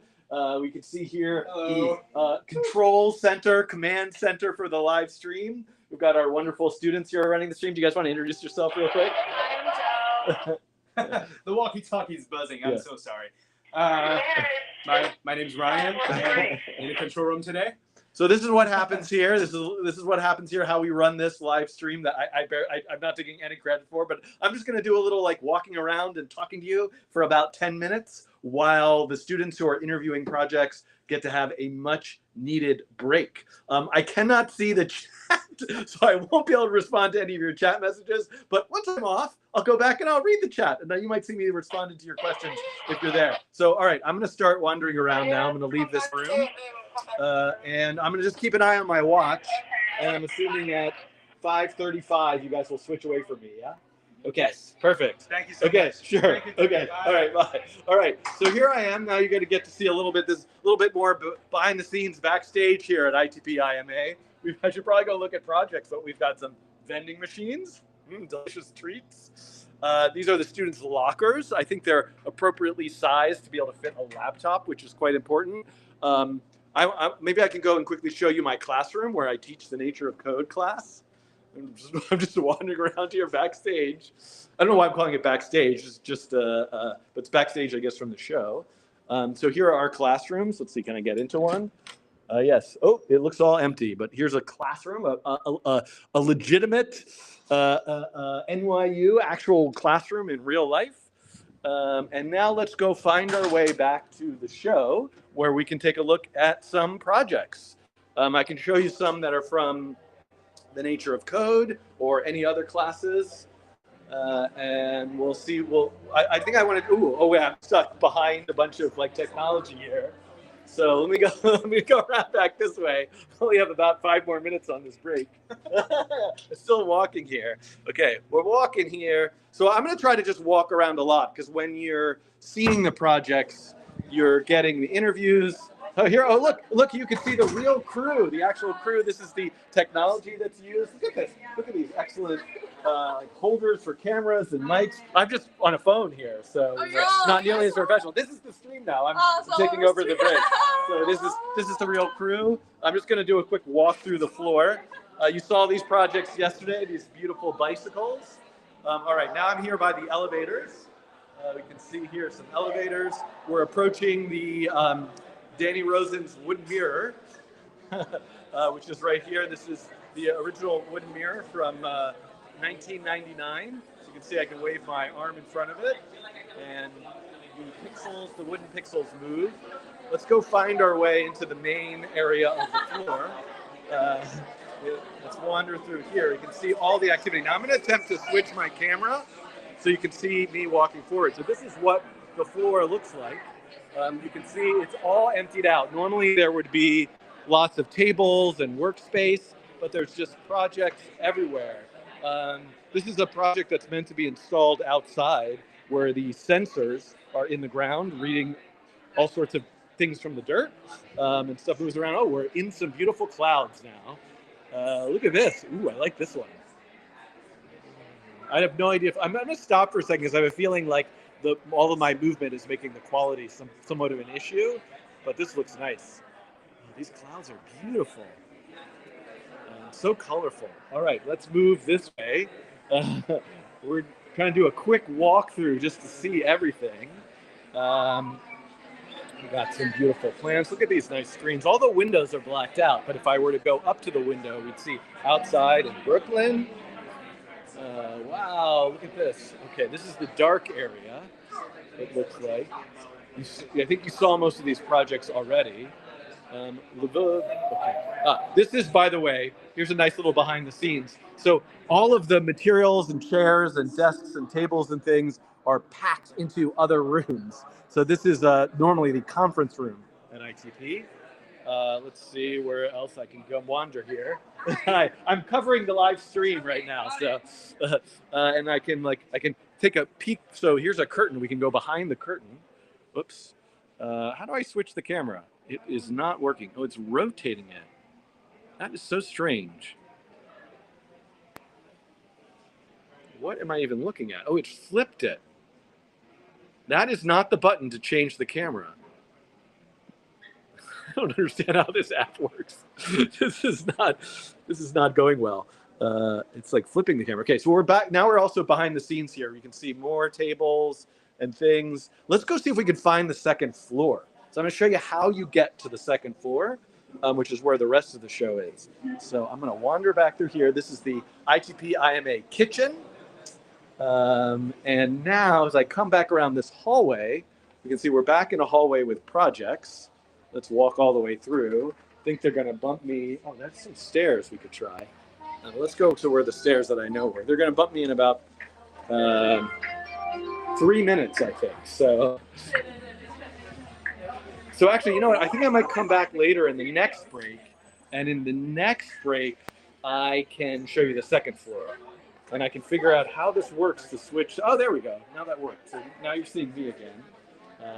But I don't have nearly as interesting of a setup as this. What's going on here? I'm being controlled by a computer downstairs. Oh. It's like a little first-person game. Oh wow! So we've interrupted you, and this is a problem. Well, I guess no. Oh wait, I'm just waiting for instructions right now. Oh, let's see the instructions.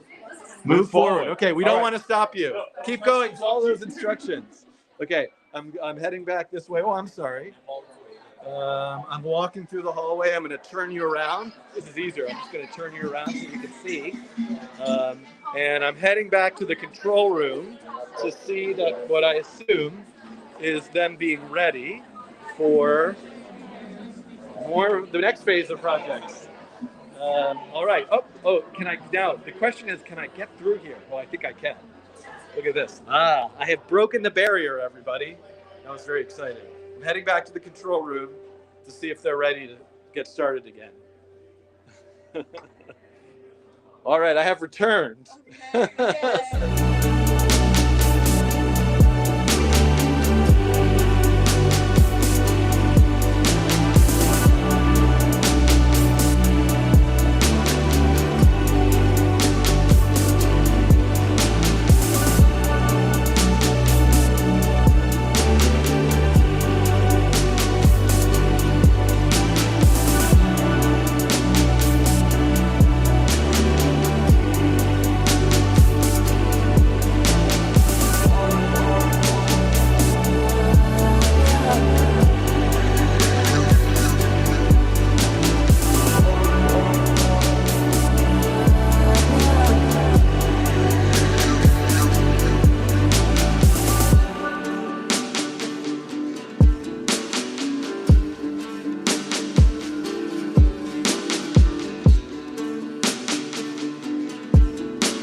Hi, my name is Shirley Wu, and my project is called Wonder. It is a projection piece with a data visualization projected over a water bowl while water drips onto the surface, disturbing the image. The project first started back in March earlier this year when I first realized that I had lost all of my sense of wonder at being outside. I remembered that previous to the pandemic, I used to love being outside. I used to love walking outside, seeing the bright blue sky and hearing the birds chirping and seeing the flowers. So I went and collected 4 years worth of my photo data, and I eventually created a data visualization where the data visualization was being projected over the bowl of water, and a water droplets would disturb the surface of the water and disturb that visualization. I realized that this visualization is a reflection of me internally, and I wanted a way to also show that external force that was causing it, kind of that fear and what was happening with the pandemic. And so I eventually mapped those water droplets to COVID case data so that starting from March 2020, there would be water droplets over and over and over again, so much so that sometimes you couldn't even make out any details of the visualization. Wonder is part of the show called Wonder and Hope. So that show has a website at wonder-and-hope.art. And the rest of my portfolio of work is at shirleywu.studio.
My name is Shaw. I'm a creative technologist. My name is Shao. I'm also a creative technologist.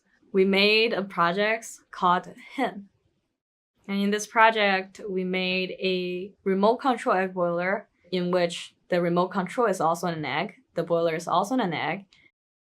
You would put in the water and put in the egg and then hold the remote control and warm it up with either your hand, your body, or whatever. Once the temperature reaches the threshold, the boiler will start cooking. And the estimated cook time for a soft-boiled egg is more than 2 hours. You need to be patient. Yeah. The remote control is a fond mold that's used in baking or food packaging. We did it with spray painting and kept the form of it. And then we 3D printed the boiler that holds like a metal cup in it. Inside the controller and the boiler, we use MKR Wi-Fi board because they are capable of sending Wi-Fi For the controller, we have a temperature sensor inside, which sending signal to the boiler, and there's a relay in the boiler controls the on and off of the P-pad. I kind of want to speak about people's relationship with food with this project, because you're hatching an egg kind of puts you in a position where you're more conscious about the process of cooking and what you're making and your relationship with the food that you're about to eat. Yeah, you ended up eating the egg that you have been protecting and hatching. Yeah, it's ironic. I can be reached on Instagram at FK. I almost forgot. You can also reach me on Instagram by real.xiaoxiao, which is XIAO.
Hi, who are we here with? Hi, my name is Yu. Okay, so what's the name of your project? My project is called Block of Noise. It's an interactive particle system work made with P5.js using flocking algorithm. And I use PostNet to track the user's head. So as I move, the gray particle will follow me, and the white particles will follow the gray one. And this project is a simulation of life. Like these particles has cohesion, alignment, and separation behavior. It's a simulation of life around and people around us. Awesome. I also hear some noises or just background sounds coming out from the screen. So can you explain those to us? So the background sound is generated FM sync, and it's using 3 particles velocity to generate the sound. I'm using a socket to send the data from the web environment to a software called Max MSP. So it's a real-time generative sound. Oh, that's really cool. What purported you to create this project? I just want to use the nature of code to simulate life. That's it. Are you an IMA student? Are you undergrad or are you an ITP? I'm a first-year ITP student. Okay, awesome. What's the aspect of interactive media that fascinates you the most? Actually, it's the people I met here. Really? It's not like virtual reality? It's not the code? No, I love meeting people around ITP and IMA. That's so lovely. Okay, thank you so much for introducing us to your project. Your name is Yu, right? So is there a social media handle we can find you at? Yes, my Instagram is DUNDERY. DUNDERY is Yu's Instagram. Thank you so much. We'll see you next time. Thank you. Bye. Hi. Hello. What is your name, program, and year? I'm Alexandra Palotz. I'm in the Interactive Telecommunications program, and I'm in my first year, at the end of my first year. Terrific. Congrats on the end of your first year. Thank you. Tell us about your project here. Yeah, so this is Sound Garden Playground. It is a collaborative music making experience. So the idea is that you take turns inputting music, and whatever you play gets saved and played back so that they layer on top of each other. Yeah. Do you think we can get a demo today? Absolutely. So let's see who's lighting up right now. We can start here with the bass. And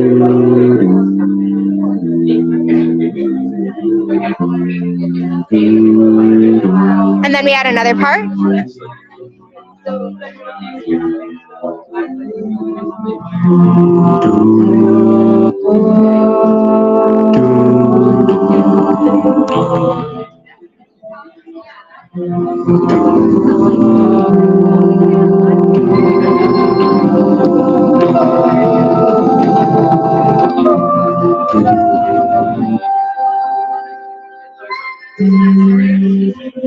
That was a great harmony. Thanks. Now we have a loop going, and it will rewrite each part as it comes back around to you. So it's constantly changing, and you can keep entering stuff. Very cool. Did you make this project for any specific class? Yeah, so this was made along with Isabel for Cabinets of Wonder, which is an exhibit design class. And what materials and technology were involved in the making of this project? So we are connecting a lot of push buttons with an Arduino, and then we are using serial communication to talk to Unity on the computer, which is where all of the visuals and on-screen graphics come from. I see that. Beautiful harmony of technology as well. Is there anywhere online we can find out more about this project or more of your work? Yeah, so you can find more of my work at Expressive Tinkerings on Instagram or at my website, which is apalocz.github.io. And my partner Isabel, we have a credits packet. So she is at isabellee.me and ISAB3 LOL on the internet. So Isabel with a 3 on the internet. You got it. Okay, thank you so much, Alexandra. Nice. Okay, hi. We're here with. Hi, I'm Kate Hackett. Hi, Kate. What's the name of your project? It's Push My Buttons. I love that. Is it a metaphor? It is. It's Push My Buttons because you are literally pushing the buttons on the avatar's brain to make it do something. Okay, what's your year and what program are you in? I'm a freshman at IMA. Oh my god, awesome. This is a really cool project. Would you like to demonstrate to us how it works? I would love to, yeah. So here there's 7 buttons, and each of them is related to the section that it's on of the brain. And when you push it, it demonstrates that function. So for example, you have hearing on both sides, you have touch and pressure at the top, and then around back, you have the visual cortex. So you have visual left and right. And then down below, you have the cerebellum for movement and coordination. The only one that isn't working today because of the stress test of yesterday and today is green, but the green is in the Broca's area, so that's speech. Awesome. Is this like an inspiration from taking the physical computing or creative coding class? Yeah, exactly. It's physical computing interaction as an art medium. The project prompt was mystery controls. So I ideated something that was mysterious and controlled stuff. And I was like, what is more mysterious and controlling than the brain? And yeah, it stemmed from there, and I put buttons on a brain, and yeah, it just grew. Are you a big fan of neurology or neuroscience? You would think. I'm very intrigued by the brain just as a whole and what it does, but I don't know too much about science, so I only did respective research for the project. Awesome. What kind of feedback have you got so far? People love the sounds. So the sounds are the frequencies of the wavelengths of the brain. And yeah, people have loved being able to see something that they push, manipulate someone. It's a little intriguing that people like manipulating someone with buttons, but it's fun. Yeah, it reminds me of classic conditioning with the dogs. But thank you so much for introducing us to your project, and we would like to find you on socials if that's possible. Sure thing. Thanks. I'm Kate Hackett, CATEHACKETT.designs. Love that. Thank you, Kate. We will be speaking to you soon. Bye. Hi. What is your name, program, and year? Oh, hi. I'm Bei Hu. and I'm an ITP second year. Awesome. Tell us about your project. So my project is called Bark. So it's a app designed for city dog owners. So it's a platform that uses AI to enhance the lives of city dog owners. So the app provides features such as helping them find dog-friendly resources, such as dog-friendly restaurants, bars, cafes, and also navigation. So it's like the app will customize the routes for dog owner based on their preferences, such as like if you have a large dog, you might look for water fountains. So it will map routes for you based on your preferences. And lastly, it provides social media features for dog owner to connect with each other and hang out and build friendship and create this collaborative, supportive community. Very comprehensive and very dog friendly. Was this project inspired by your relationship to your own dog? So this project was inspired by my passion for this city, because I felt like the city has so many things to explore, and people live in this section might not know what other neighborhood are happening, and but it's really valuable to know those resources. And secondly, it's inspired by my passion of wanting to be a dog owner, and also because I moved into a dog-friendly apartment earlier this year, and I realized like how much people love dogs in the city and how important they are for the city, for people living in New York City. Try another exercise. You can just take it and attach on a different weight. For example, now I'm attaching on the 15 pounds. And now Kevin can do another exercise for us. Let's see that. Let me do a tricep extension. That's really cool. I wonder if you guys can tell us what the mechanics are behind this sensor. That's right. So we collected our data. Let me put it down here.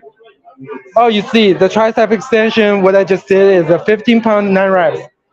We collected a lot of training data, and we trained our own model to recognize what exercise the motion by the motion pattern. And we already have the packet of the dumbbell, so that have the RSID, so that can tell the app what weight is selected. Now it's selected to the 20 pounds. It will automatically recognize it. So there's a sensor at the end of the dumbbell to indicate the weight? It's a bucket. It's already attached on the outside of the dumbbell. What you need is just attach our product at the front of that. It will recognize that. Also, we designed it for the wristband, which you can attach here. It shows the wristband connected. Right. Now you can do some free body weight exercise. Now I'm doing the squat. Yeah, it's counting right now, right? Okay, this is amazing, but I just got a signal to wrap it up with you guys.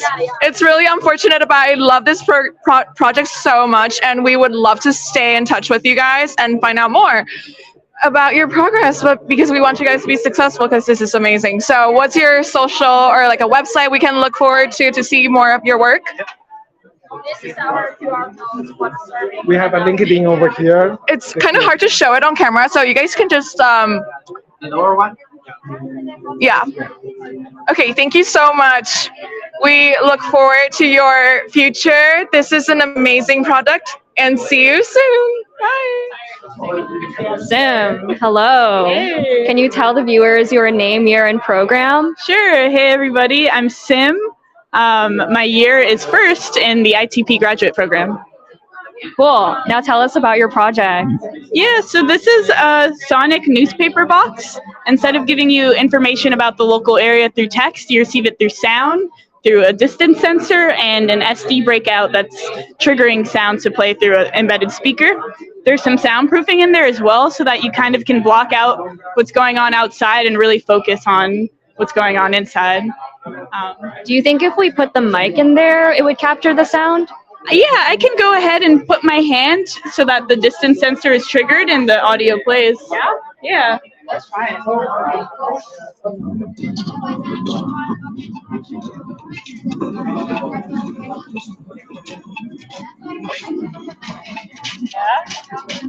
I hear it.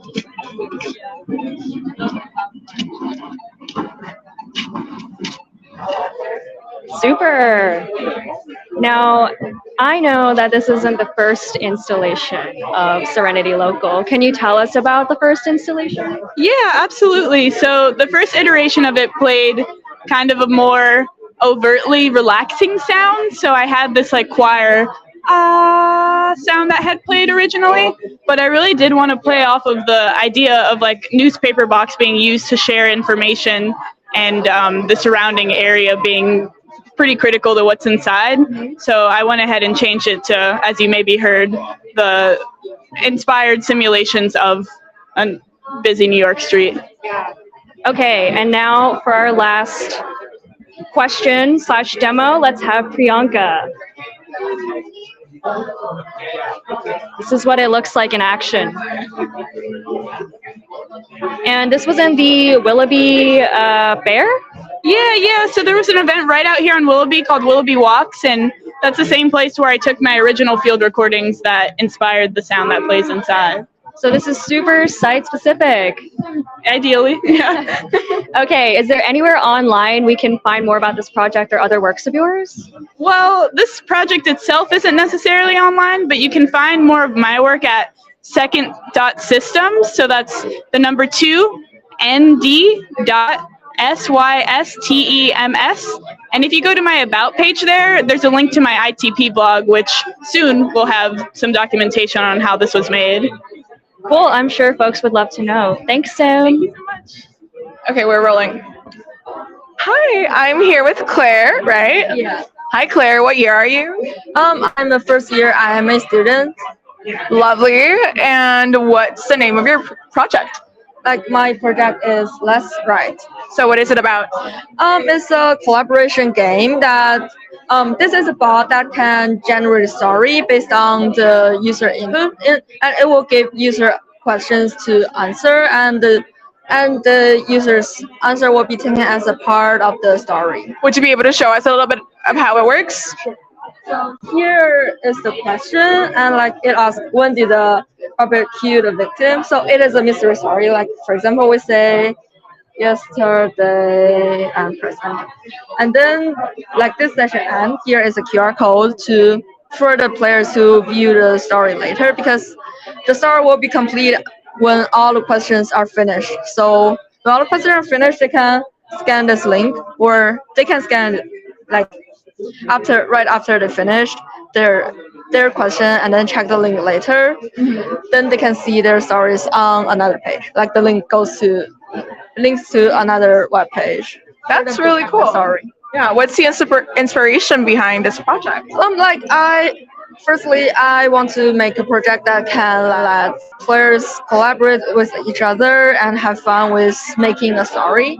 And this form is inspired by a game that I played with my classmates when I was in primary school. Like kids, well, at my age, kids love this game, but it is just a game, but I don't know the name. But we all love to play it. Awesome. Have people given you any kind of feedback so far? Yeah, it's pretty glad to see that people like this game. Like they have fun, and I achieved my goal.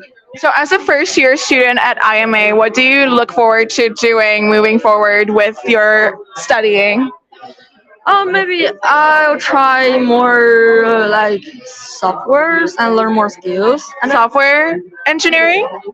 Yes, something like that, or improve my coding ability, because I saw many cool projects on the floor by others.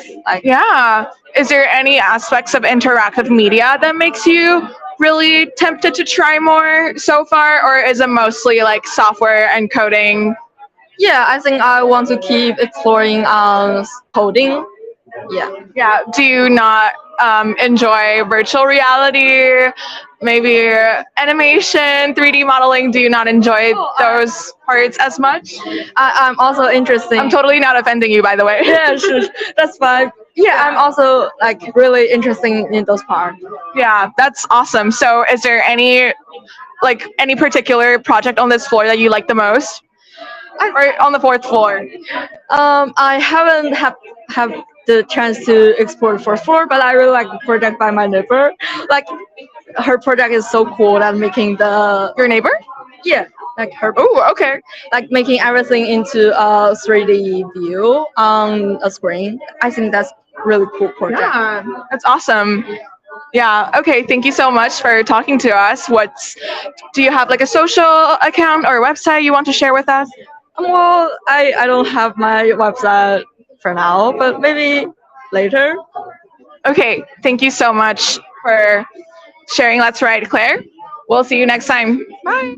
They're going to be demoing, and then I'm going to walk in and interview while they're demoing. These two are going to be playing with the instrument and demoing, and then I'm going to be interviewing Dave in the meantime. Okay, so my camera will be with. Yeah. Have camera A on them. All right, how should we do it? We're almost ready. I'm going to say hi and ask for your name, and that's when you know we're going to be live. Okay. They're just finishing up the previous interview right now. Yeah, I think you should have lights.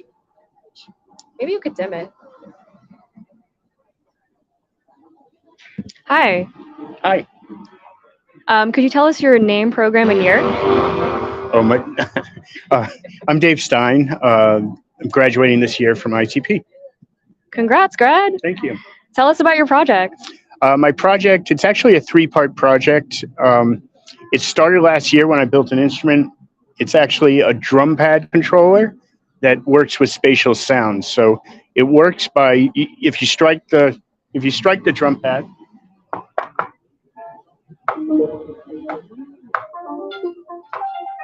It'll make a sound, but if you turn it, it'll send the sound around the room. You probably can't hear that on the microphone, but the sound can move around the room based on the rotation of the drum pads.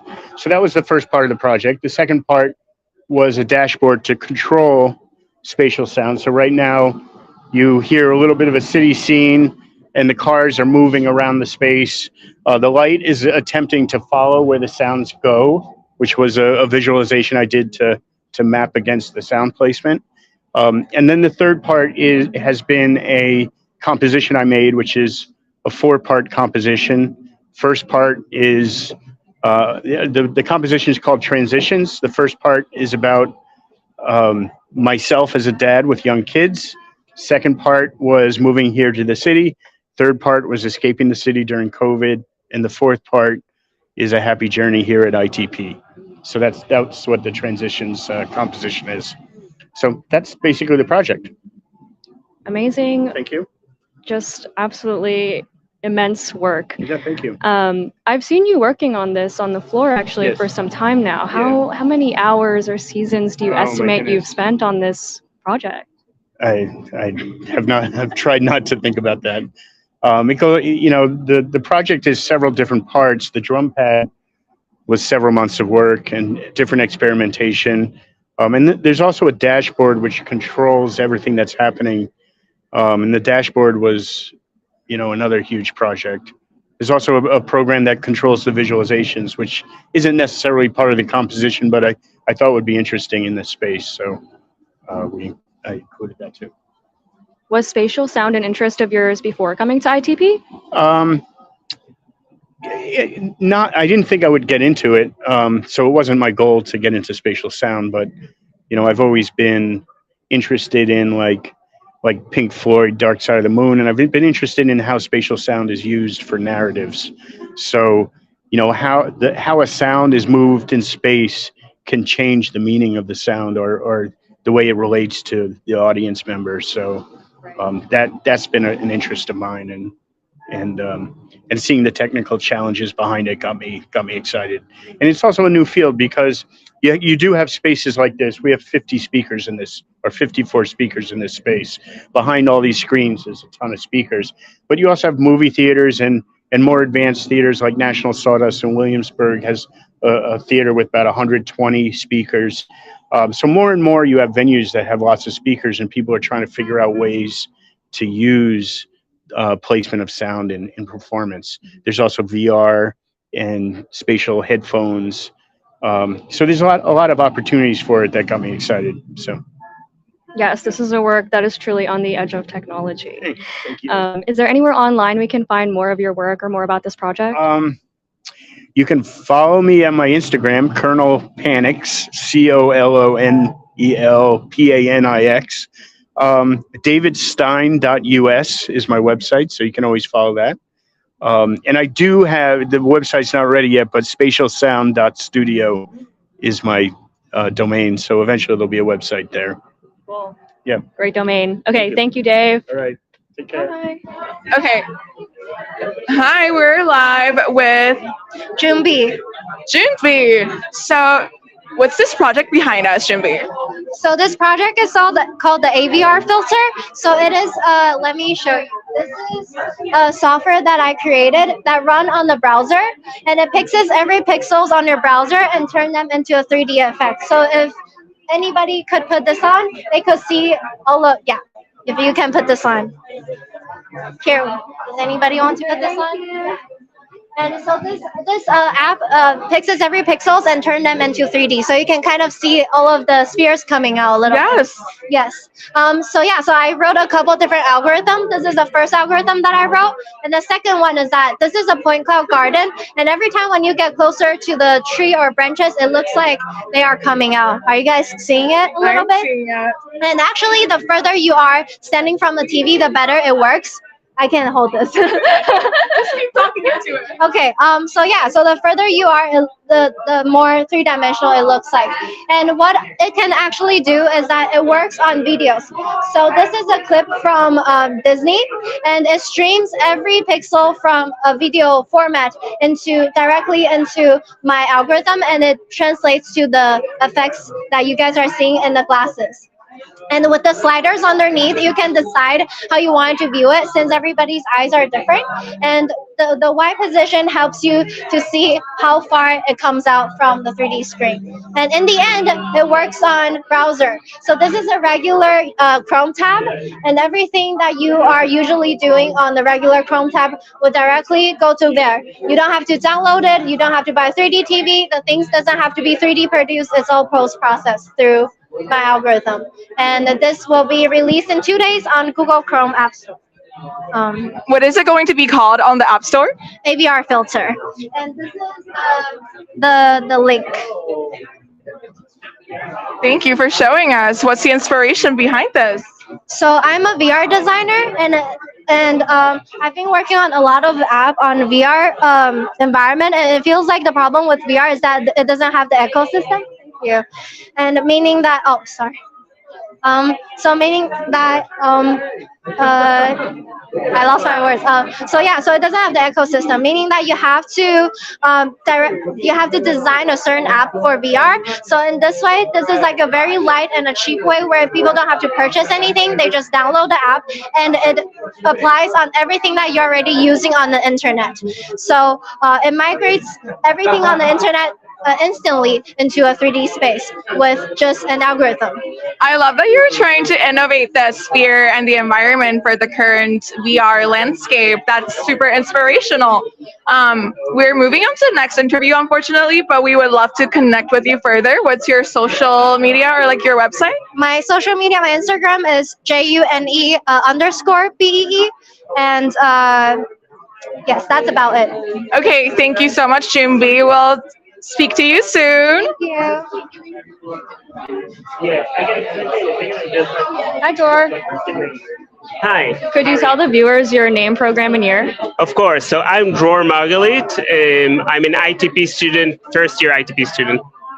Awesome. Tell us about this project behind us. So this is Rebuilding Bubble.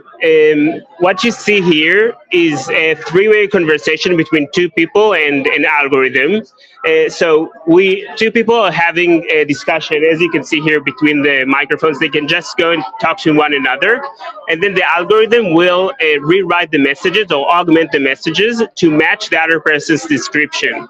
So it's supposed to kind of form a discussion around what does it mean to have an algorithm that mediates our conversations, and what does it mean to kind of what's their potential to maybe bridge across different cultures and across different languages. And what have been some reactions to your project so far? So I think that people are both sometimes just find it very entertaining because it rewrites people's messages and then they sometimes come up with stuff that they wouldn't expect. But sometimes people are also kind of fascinated by the ability of AI to kind of as a tool to mediate conversations and form discussions that wouldn't exist without it. And do you plan on putting this up on a website or somewhere where other people can access it outside of the show? Yes, of course. So it would be on drormargalit.com, which is drormargalit.com. It's also I also participated on this project with Mary Mark and Karina, Karina Chu.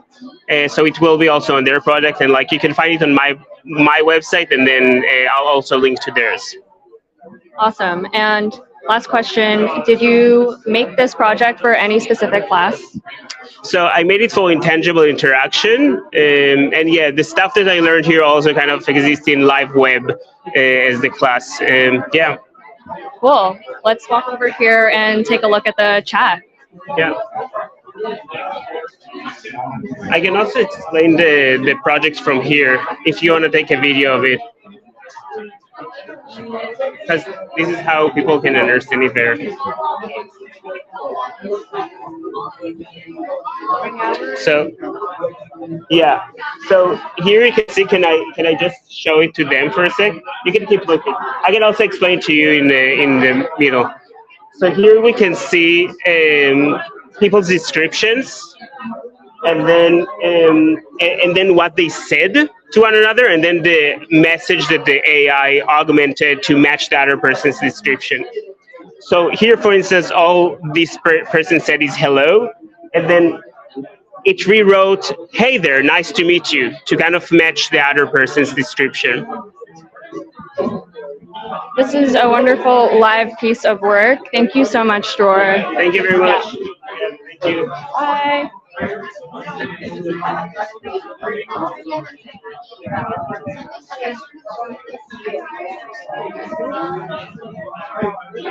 What's the name of your project and what year are you? So this project is called Portrait of a Sweet Potato, and I'm a second-year ITP student. I love the name of it. Do you want to tell us more about why you decided to work with sweet potatoes? So sweet potatoes are a plant that is culturally significant to Black Americans, and through this project I was exploring it as a tool of sustenance, both the knowledge that people have been sharing on YouTube about the plant, and then the plant itself as a food and then culturally historical plant. That must be a really interesting process, going through your history with a specific kind of plant.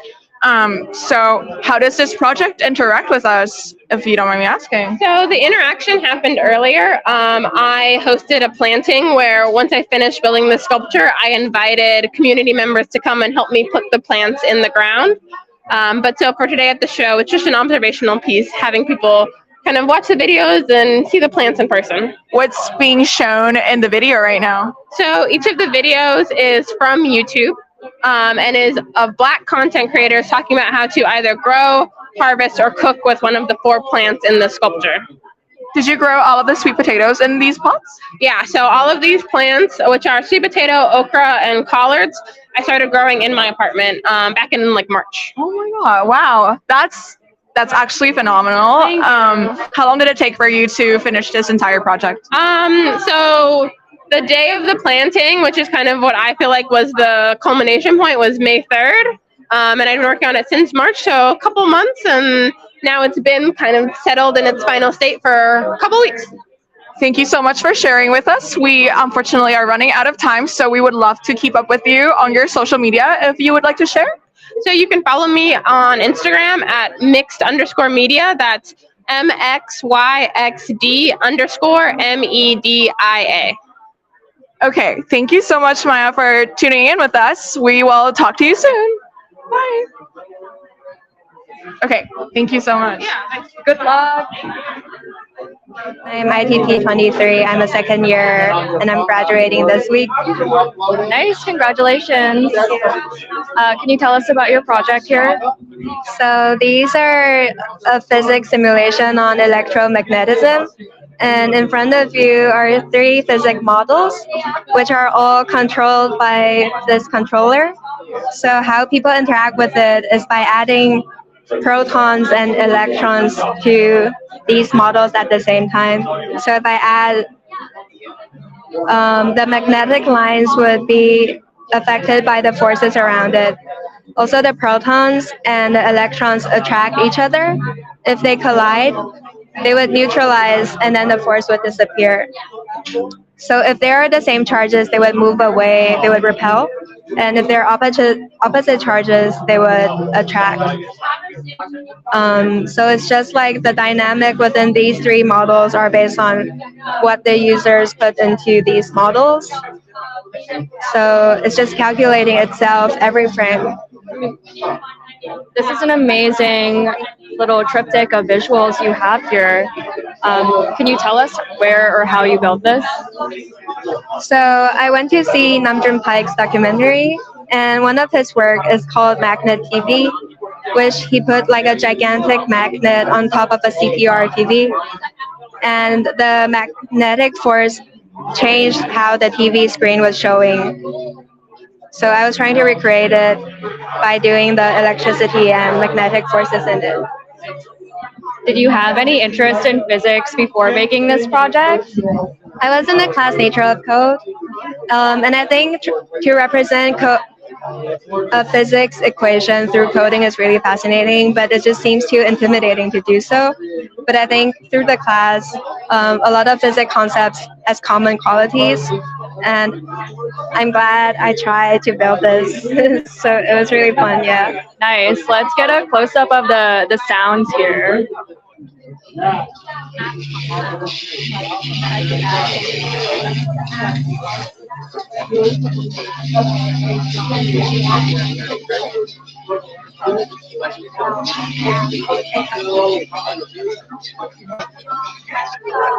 Very cool, very electric sound. Do you have any plans to build on this work in the future? My ultimate goal is to have a TV wall where there's a lot of visual experimentations all on electromagnetism and all controlled by the audience. Because it's also similar to Namjoon Paik's original idea on how the audience should be active and being able to manipulate something that should be broadcasting. Yeah. Terrific. Thank you so much. Anything else to say to maybe incoming students at ITP? Oh, wow. I would say be curious and be excited. There's just so many things you can try to do here. It's overwhelming, but also very rewarding. Great, touching. Is there anywhere online we can find this work or maybe other works of yours? It would be online soon on my website, which is tuan-h.com, which is tuan-h.com. Awesome. Thanks, Soan. Hi, I'm here with.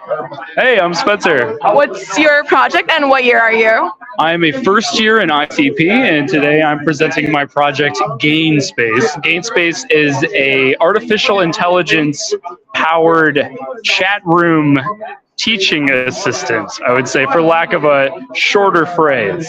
That sounds really intriguing. Would you like to demonstrate a little bit? We can see how it goes. Sure, you can point yourself to this screen here.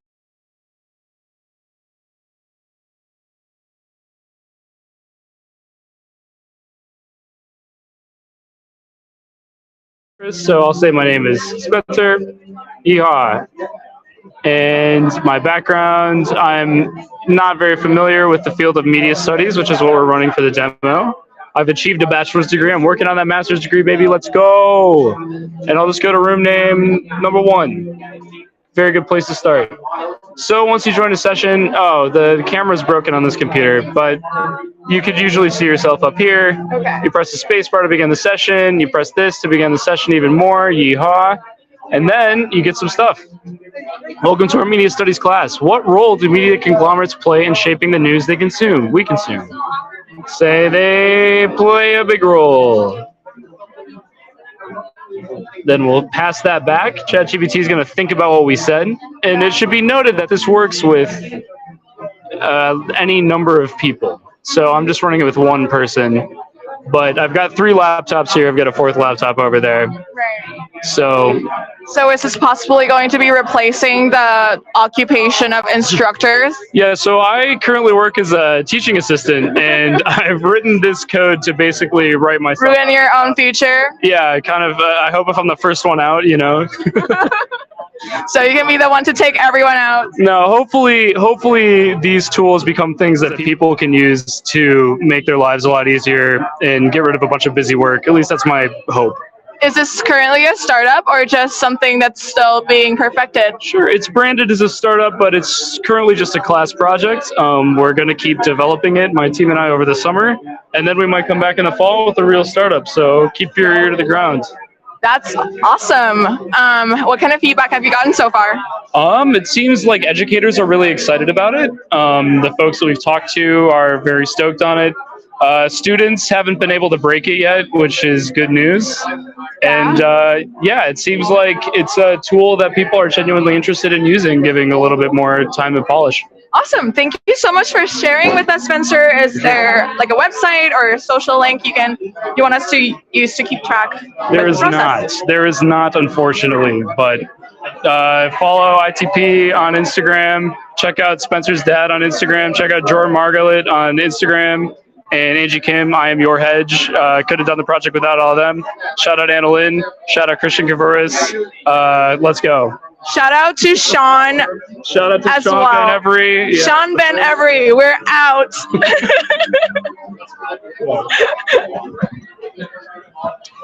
We're standing here next to an amazing work called Cocoon.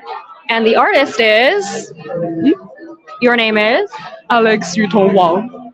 Nice to meet you, Alex. What program are you in and what year? I'm in interactive media arts and I'm graduating this year. Congrats, grad. Tell us about your project Cocoon. Yeah, so my project is a kinetic installation. It was sort of like an exploration of anthropomorphism as well as an expression of my personal sentiment. So it was inspired by a Chinese idiom called 作茧自缚, which means wrapping or isolating yourself in the difficulties that you created for your own, just like the way the caterpillar of a silk worm wraps itself inside a cocoon.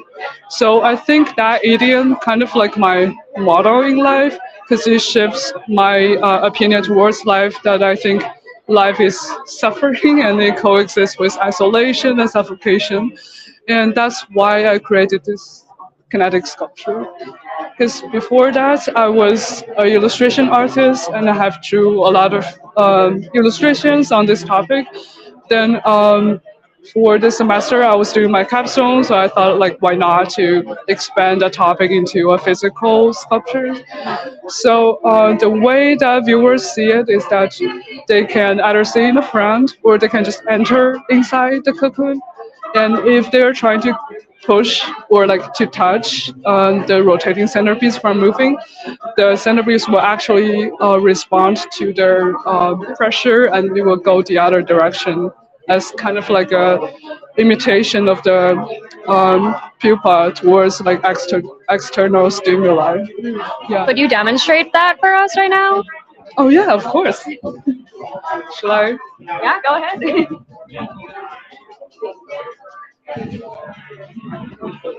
This is Alex demonstrating the interaction for their sculpture.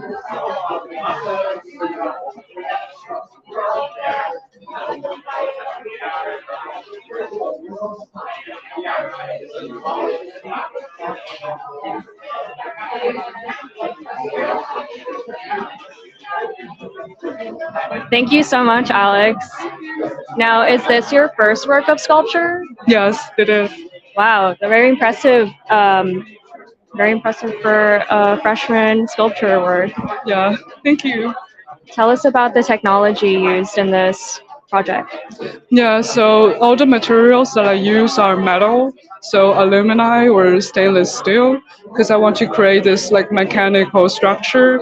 that kind of like contrasts with my personal sentiment that I assigned to it, in order to create this kind of like a visual contrast between like industrial and personal. And the technology was actually very simple, I would say, because it has a motor at the top and a motor at the bottom. But for now, only the motor at the top was more working because that much like strength isn't enough. So I connect the motor to Arduino Uno, to which I put some like code in it to kind of like the rotation of the centerpiece to make it randomized. Yeah. And do you have plans for this work to live anywhere else after the show? Yeah. Well, it was still in my vision. I don't have like a definite plan, but I'm still like looking for like other venues I can show it, because I definitely want to showcase it somewhere else. Yeah. And do you think that you'll make other sculptural works following this one? Yeah. So I'm planning to go to grad school after graduation from IMA, and so my plan for that is to like continue make kinetic sculptures and installations, because I feel like that is the next direction of my artistic practices. Lovely. I wish you the best of luck in this next chapter, and thank you so much. Is there somewhere online where we can read more about your work? Sorry, what? Somewhere online we can read more about your work? Yeah, of course. It's here. All my contact info is here. So it has my email and my Instagram, and the last one is my personal website where you can see basically all the highlights from my works.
My name is Mega Goyo, and I'm a second-year ITP student. My name is Sarah Elix, and I'm a second-year ITP student. This is our project Memorial, an experimental zine created for a print and code class. People are invited to look at the zine and look at the two ends. One end has the faces of the people that passed away in Iran, including Mahsa Amini and 5 other women. And the other side has their names, age, location, and date of their death. They're invited to come and look at this as more of a reflection. Another way is to physically interact with the zine. The inside of the zine is several contact sheets of stills, of frames of videos of protests in Iran. These include images of people burning hijabs, women cutting their hair, and we anticipate that over time, that's actually something that could be updated or changed inside the zine. Some of the technology that we use to create the zine includes a risograph printer, which was used to make the small zines at the end of the strings. So we went through a lot of iterations of colors and prints and paper to understand which would have the highest impact. We also used a laser cutter to make the buttons that are on the envelope. We hope that upon engaging with this zine, people have the time to reflect on the events of the Iranian protests in 2022. I think we also hope that people will take away from this project the so often stories of women that are silenced throughout history. This is obviously specific to one time and one group of people, but more broadly, this is about silencing and the stories that are often forgotten about. You can contact me by emailing me at se2267@nyu.edu. You can contact me by emailing me at mg4967@nyu.edu.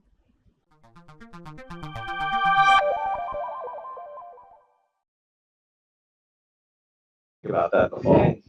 Okay. Oh, hello. I think I'm live now. Welcome. Oh, I've got an echo of myself. This is the break. I'm streaming. It's me, Dan Schiffman, here at ITP IMA. Behind the scenes, look at the stream. We've got. You want to introduce yourselves here? Okay, wonderful. These are our intrepid ITP IMA live streaming crew here. So we've got about 10 minutes of a break before turning you back to new projects. So I'm going to give you a little behind the scenes tour. So I'm going to walk here and we're going to head to the second floor. It's going to be very exciting. And I'll be back at 6:50. But if I don't make it back, just cut me off. Okay, here we go. So here I am back with the vending machines. I showed these lockers before. We've got some classrooms. We're going to sneak through this door right here. Whoops, sorry. I'm just going to sneak by here. And here comes the crew on their break.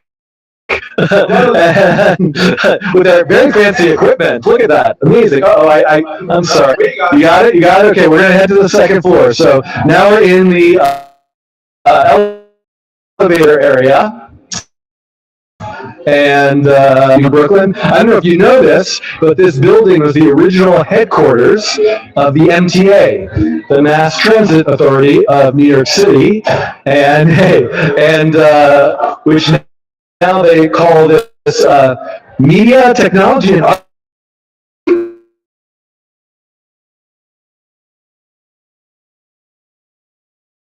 Let's see if we can get it back. Oh, okay, my network connection went out. But hopefully it came back. It says that I'm on air. I've got to watch the time. 6:40. We've got 10 minutes.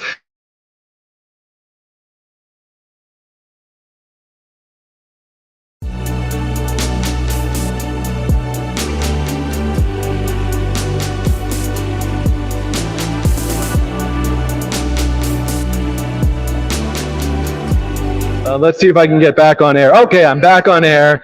Sorry, we lost the signal, but we are now down on the second floor. Oh, hello! I think this project is from the nature of code. I'm the ITP stream on break. Nice. Did the stream come to your project already? Yeah. Oh, okay. So I don't need to cover it again. I'm just trying to do a walkthrough so people can get a sense of the floor and everything. But it looks beautiful down here. The flock of noise. I love flocks. Made in your class. What? Made in your class, the nature of code. Yes, it was. Okay, I'm gonna go. What I'm gonna do? I'm gonna try to switch the camera to front facing. Let's see if this works. Okay, now you're seeing the show with all the people, and we're gonna take a quick walk through it. Just get a sense, and I'm glad that I have a microphone as a prop because it makes people not stop to talk to me. They know that I'm streaming. You can see, oh, this I've got to come check this project out. I believe this is this the learning project? The learning the nature of code? That's exactly. Did the stream come already to you? It has come. Okay, so I'm on the stream right now, but just on a break, so I have to come back to give this a try. Oh no, never mind. We have an AI model that's working outside of this context that is returning nature of code data, but it still has to get integrated with this. So that's the next step, and we're super excited about it. All right, I'll be back. All right, we're gonna do a walkthrough. We're just doing a quick. Yeah, well, we're not actually checking out projects. I'm just scanning through the whole floor to give people a behind-the-scenes tour. But I do want to come back to after I. Yeah, but let's see. Yeah, explain what it is. This is a three-way discussion between two people and an AI.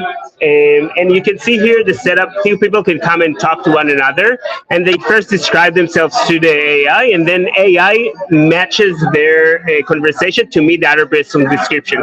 So you can see here the example of this is how one person described themselves, and this is how the other person described themselves, and then this is what they said in their own native language. We translate it, we pass it to GPT-4, and then this is what the other person receives. So it's kind of... And they receive it as audio through their headphones? Yes. And then what is the voice that's doing it? So the voice is using P5, to speak-to-text library. Yeah. Oh, fantastic! I love it. Amazing. Okay, I'm gonna come. Can I come back a little bit to try it? Sure. Okay, great. All right, we're gonna wander this way to see what we can find. And head down the. Oh, it's the 3D glasses project. Okay, did the stream already come to you? Yes. Yes. Okay, so I'm just scanning through, but I want to come back and put on the glasses. Sounds good. Will it work if we put the glasses in front of the camera? No. Okay, I'll let you continue. I'll be back. Okay, let's go down this hallway. There's a lot of projects. There's a whole hallway here. Now we can see a little bit of downtown Brooklyn right outside the window. That's J Street. You can see a hallway here as we're coming down to some new projects. All right. Oh, we've got a lot of hanging, what looks like receipt printers in her own words. This is, oh, wow. Oh, my goodness. Look where we are all of a sudden. Can we walk? Can we walk on this? Let's see if it happens. Oh, I feel a little dizzy. Particles.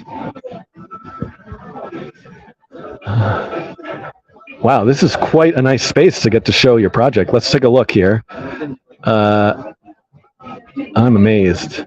So we have these new rooms here. Oh, here's the creator of this project. Did the stream come to you already? Yeah. I'm experiencing it now in real life. Really? Oh, yeah. God. I am the stream, but I'm just the covering break. Okay. But I was trying to get it to activate around me. Sometimes you have. Ah, there we go. It happened. Oh my goodness.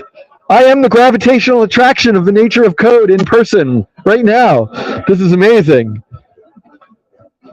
Whoa, okay, so I'm going to walk, and I'm going to see it follow me. And this is processing, yes? Or is this the Touch Designer version? Oh, this is the Touch Designer version. We're going to... Yeah, I know there's a processing version, but this is the Touch Designer version. I'll just pretend in my head I'm going to imagine it as the processing version. Wow, fantastic.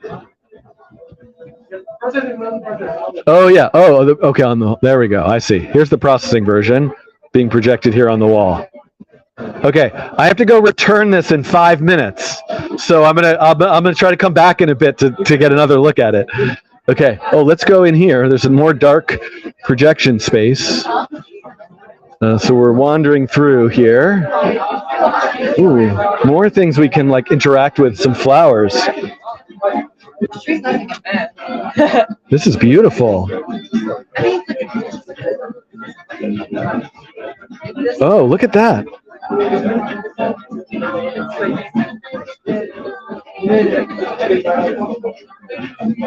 That is very satisfying. Amazing. Okay, let's move here. Oh, this looks like some dancing happening here. Okay.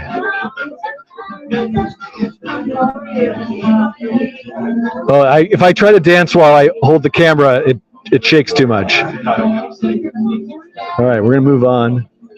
Oh, I'm stuck. Let's see. Let's go this way. Let's see what we find. Whoa! Oh my goodness! What is going on in here? This is incredible.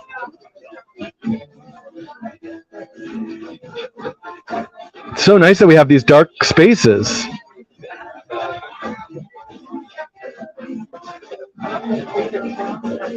Push, pop, and rotate in action, I would say, in real life. This looks amazing. Okay, all right, we're going to keep moving here. Let's see a little more behind the scenes. Whoops. All right, am I still on air? Yeah, all right, we're going this way now. All right, whoops, my finger. This is a professional operation here. My finger is in front of the camera. Okay, now we're going here. We can see some sunlight from outside reflecting off of the building. 99-cent pizza out there. Oh, hello. This is the ITP IMA live stream. Go look.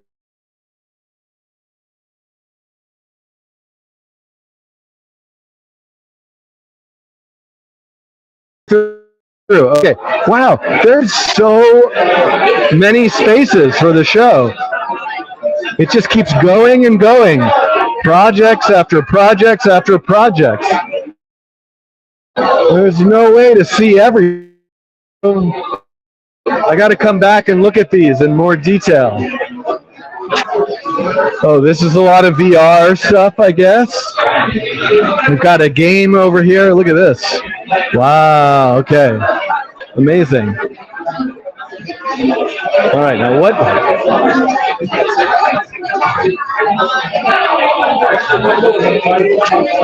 All right, we're gonna do a little more behind the scenes here. All right, I want to get in the way of this photo. Wait, hold on, I'm gonna slip out the back. Oops, sorry.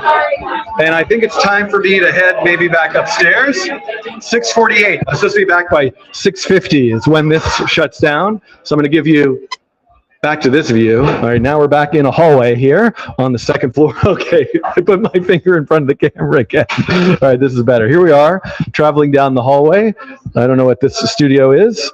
I hope you've enjoyed this little tour of behind the scenes at the ITP IMA Spring Show. We are just wandering down the hall, and we can look at outside the window. We see there's another building right here next to us here in downtown Brooklyn. I don't know what this is. Please do not unroll. It is very difficult to roll back up, so we won't unroll that. We want to follow instructions. We like to follow the rules here on the ITP IMA live stream, and I think I'm going to find my way back to the stairs. And here we are. We'll say goodbye to the second floor. We're heading back into the hallway. We've got the show poster right here. There it is. And now let's go into the stairwell. So I'm probably going to lose the connection. I lost the connection in the stairwell before.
is Strong. I'm a creative technologist.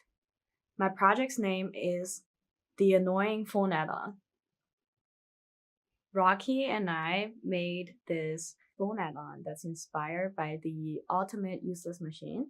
If you have seen the Ultimate Useless Machine, it is a little box with a toggle switch on the top. And then when you turn on the toggle switch, a mechanical hand will come out and turns it off. So as a user, you'll just hold the phone, use it as you normally would, but then you'll realize whenever your phone lights up, it will turn itself off. And the same applies to when you get notifications. If you get notifications, you'll also turn the phone off. There's so many different ways to detect whether a phone is on. However, we decided to go with a really primitive direction. We used one of the most simple sensor, the photocell, and attach it to the top right corner. And if you turn up your phone, it'll turn it off. The Adreno is being powered by a lithium battery that's enclosed in this soft fur space. And if you take the fur off, you can see the back. This material is a hard material so that will hold the servo in place and hold all the other parts with Adreno inside. My point to bring this project into the world is that I kind of wanted people to reflect on machinery, reflect on technologies, and reflects on their relationship with the phone. I have a personal website, www.shuang64.com.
Shirley Wu. I am a former software engineer, data visualization designer, and a current student at ITP. Hello, my name is Josephine Wang. I'm an artist, designer, creative technologist. Our project is called Nightlight Slippers. So this project was for the project for an absurd hotel, and we were given a specific set of color, materials, and finishes, and we were asked to create something that would live in the hotel. So we created these nightlight slippers.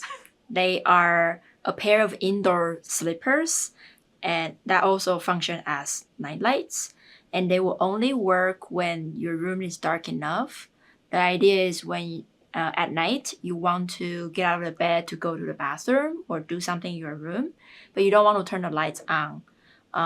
You can just simply slide your feet into these slippers and the light will turn on to light up your path to where you're going. We used an ATtiny85, which is a super tiny microcontroller, and that is being controlled, switched on and off by a capacitive switch on the inside of the slipper, so that when someone puts their feet in, it turns the whole thing on, and only when they have their foot inside the slipper. So normally the whole thing is off. And also we have a photoresistor in there so that the light only turns on when it's dark enough. You can find me on Instagram at stuff.josephine.makes or via email josephine@josephinewang.net. And my portfolio is at shirleywu.studio, which is also my Instagram handle. And my Twitter is SXYWU. Thank you.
Same time, same show, different works. Welcome back, everybody. We're live on the ITP IMA Spring Show 2023 again. So we're at the second floor game room, ready to introduce our next artworks and artists. So we're standing right next to a VR piece. As we can see, the artist is setting up the artwork. He will be chatting with us very shortly. Okay.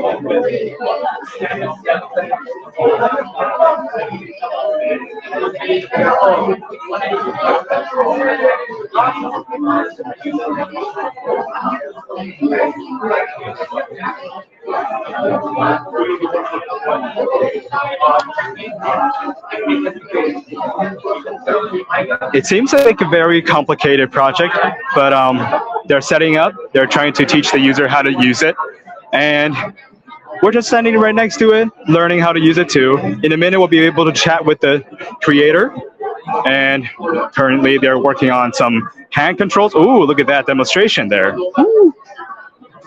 We're gonna be seeing some dynamics. I'm excited.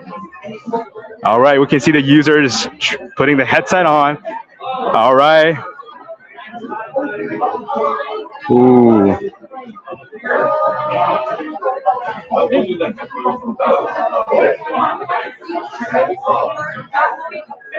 While they're setting up, Ryan, do you want to take this moment to introduce ourselves and the crew to the viewers? Yeah, sure. Sorry, I was too focused on working on that. Just thinking about it. So, hello, my name is Ryan. I am the interviewer for this round, and joining me, the co-interviewer, or I am her co-interviewer.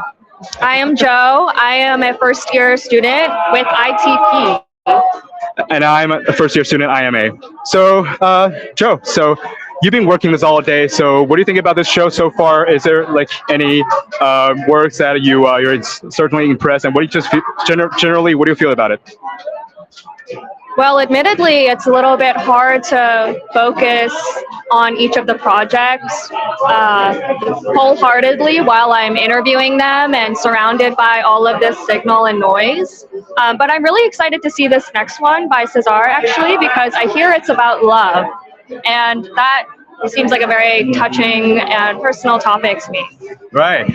Oh, yeah. And so, unfortunately, for me, I am a first-year IMA student. I missed the first winter show, which was the first opportunity for me to see something like this. So this is actually my first time seeing something this crowded and awesome at our floor, and also the second floor right here. So, oh yeah, but I was able to watch the live stream playback of this past show.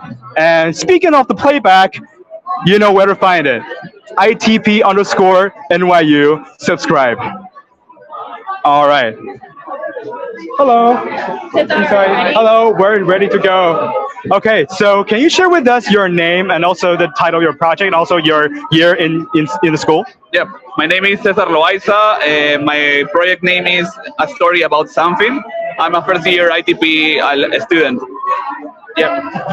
Sorry. Oh, it's all right. I was seeing you're a little busy with the headset. So, will you tell us? Can you tell us a little about your project? Is there a story inside? Yeah, it's a story inside. It's like right now, Ken, that is the person that is trying my experience, is inside my head. It's inside my mind because the story is related to my life. That is a journey of love, violence, and confusion. And it's like a lot of emotions and with music and visual effects and words that I created so people can get inside my mind for 7 minutes. Yep. Oh, I see. That's the frame. That's the picture that's on your desk. So so what software and program you use to develop those, and also the technology that is embedded inside this work? Yeah, but I use it for create these virtual worlds. I use it Unreal 5. It's on camera being video. It's on camera.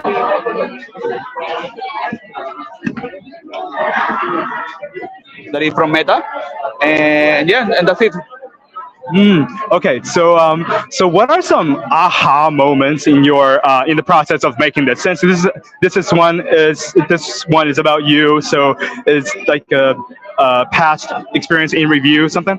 Yeah, it's a past and a present. So it's like, for me, it was really hard to be vulnerable building this project, and also like right now in the show, figuring out that my project is not for everyone. So I have to give a lot of content warning at the beginning because there are a lot of material related to violence, alcohol, suicidal thoughts. So not everyone wants to experience that, and also it's really deep and intense. So I needed to learn that, and I learned it right now because people were like in the middle of the experience saying like, "Whoa, that's enough." It was too much, but it was really powerful to me because I learned that I have to give a lot of content warning at the beginning, and that my piece is maybe not for everyone. And maybe the hardest part for me is also like I don't want to harm anyone, so that's why I gave the content warning. Yeah. I'm certainly sure that so we're not being harmed right now, so you can feel a little more relaxed with it. And so I'm curious about what the user's holding in his hands. So what do the controls do? Right now the controllers is more like to move. The right joystick allows you to move into the world, but the major element of the movement is the headset, because the headset is like the one that is giving the direction of the people that the way they are moving. So mainly it's like headset, and the control is just to put like the joystick forward and move. Yep. Right now it's like the experience don't let you grab anything. It's only for moving. Yeah. So any future plans? Also, the next steps will for this project? Yeah, I think I want to show it to more people, but also I want to learn more about like how exposing your own journey of life can help others to expose them, their life. So I want to learn more about that with this project. Yeah. Definitely, I would agree to that point, because like seeing what each other have to offer in their past experiences is very important. It's helping us to learn from other people too. Okay, so this is really good project. I liked it a lot. So is there anywhere we can find information about this online? Right now, yes, in the ITP Spring Show event, you can find more information about my project, and then I will try to upload a new link so you can get like all the documentations about this show and the project. Yeah. Okay, thank you so much. Bye.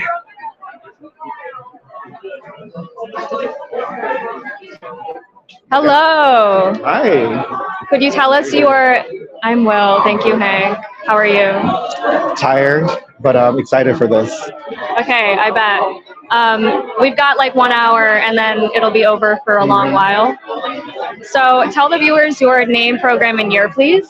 My name is Hank. I am ITP first year, and I work on this project, Space Audition, with Nakian, Honian, and Martin. This is a project for New Arcade, the class we made silly games. Cool. Let's close up on this demo.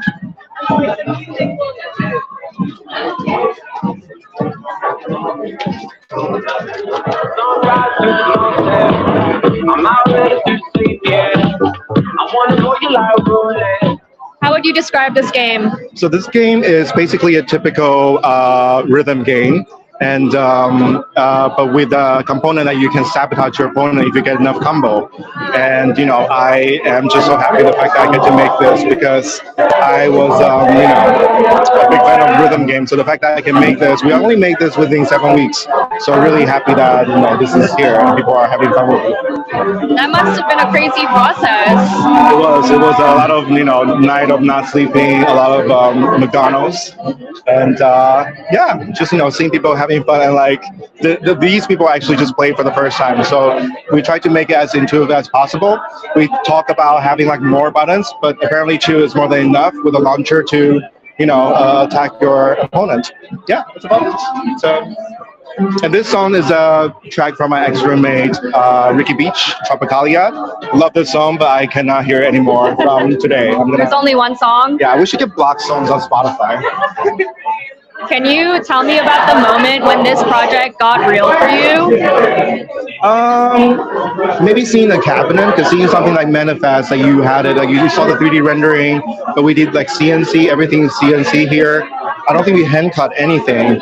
And like when the lights went on, you're just like, wow, like I made something that I never thought the childhood version of me thought to be true. Now, is this going to live at Wonderville after the show? We have to talk to Mark about that. There's a lot of competition there.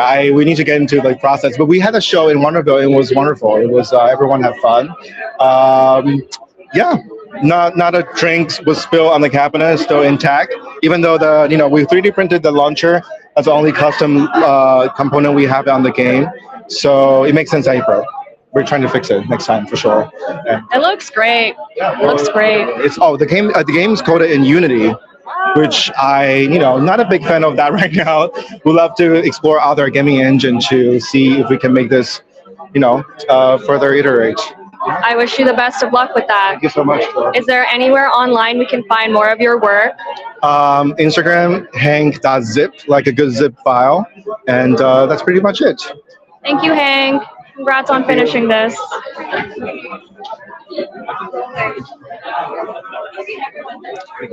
Hi. So would you tell us about your project and also introduce yourself to us a little bit? Okay, so this is my thesis project called Pixel Patrol. And the player is and my name is Li Fei Wang. And this game is like the player is acting as like a content moderator in a fictional social media platform. And they're deciding like if it's a piece of like user content is like appropriate to be shown on the platform, like is it good or not. I see. So that is a very relevant topic to our society right now, since there's so many censorships and things going on. So what are you expressing to your viewers within this project? So it's like I'm trying to like make it like a tedious process of like reviewing content, but at the same time, like their decision is like so there will be one monitors. So this is like polarized. So with this like special devices, they'll like see the contents of like the review guidelines and all the news message from their supervisors, and there'll be another monitors just like showing the live news. So like it's like a response from the society. I see. So it's like the person that's reviewing and censoring those things are also being censored at the same time. So I like how the cycle is happening right here, and also the irony going on in all of these. And also, I'm interested in how is this being made? How was this made? What platform or software technology you use? So I use like a lot of AI technology for the visual references, and also for the videos I use like Runway to generate it. But currently it's like running locally on Touch Designer. I see. And also, is there some surprising findings when you are working on this project? Surprising findings, aha moments that you enjoyed the most? Aha moment is like when I get like a user response saying like they have like a similar experience having like content removed from the platforms, or like they feel related because like that was like all inspired by my social media got banned. Right. So, can you also like tell us about if there's any is there any narrative that's happening in this? The narrative is like right now it's like only like one line of the story is like finished, but like hopefully I can add like more of like events happening while like users are making decisions. Ah, I see. So the interface I see is intentionally designed as a pixelated or a little bit of 8-bit. So what is the design decision behind this? Can you briefly talk Yeah, so like that is like inspired by like games like Papers, Please and like Do Not Feed the Monkeys, and like they're like a sort of like dystopian vibe of like game. Yeah. So do you think I can try it a little bit? Sure. So so this is the okay. Oh, so it's a So text. you have like 3 decisions. I see. You can see like content. I see. I'm getting a signal to wrap it up. So this is an amazing project. We're happy to know more about it. So is there anywhere we can anywhere online that we can know about your project and also about yourself? Okay. So I have a like a Instagram for design. So it's like Lifei LIFEIW_design. Okay. Thank you so much. Thank you. Bye. Okay, hello, Mashi. Hi, Could you tell the viewers your name, program, and year? my name's Mashi. I'm an ITP first year. And this is our project, Oshigoko. We made it for a new arcade this spring semester. Cool. Can you tell us a little bit more about who you worked with and what the process was like for this project? Yeah, so we made this project in a group of 4.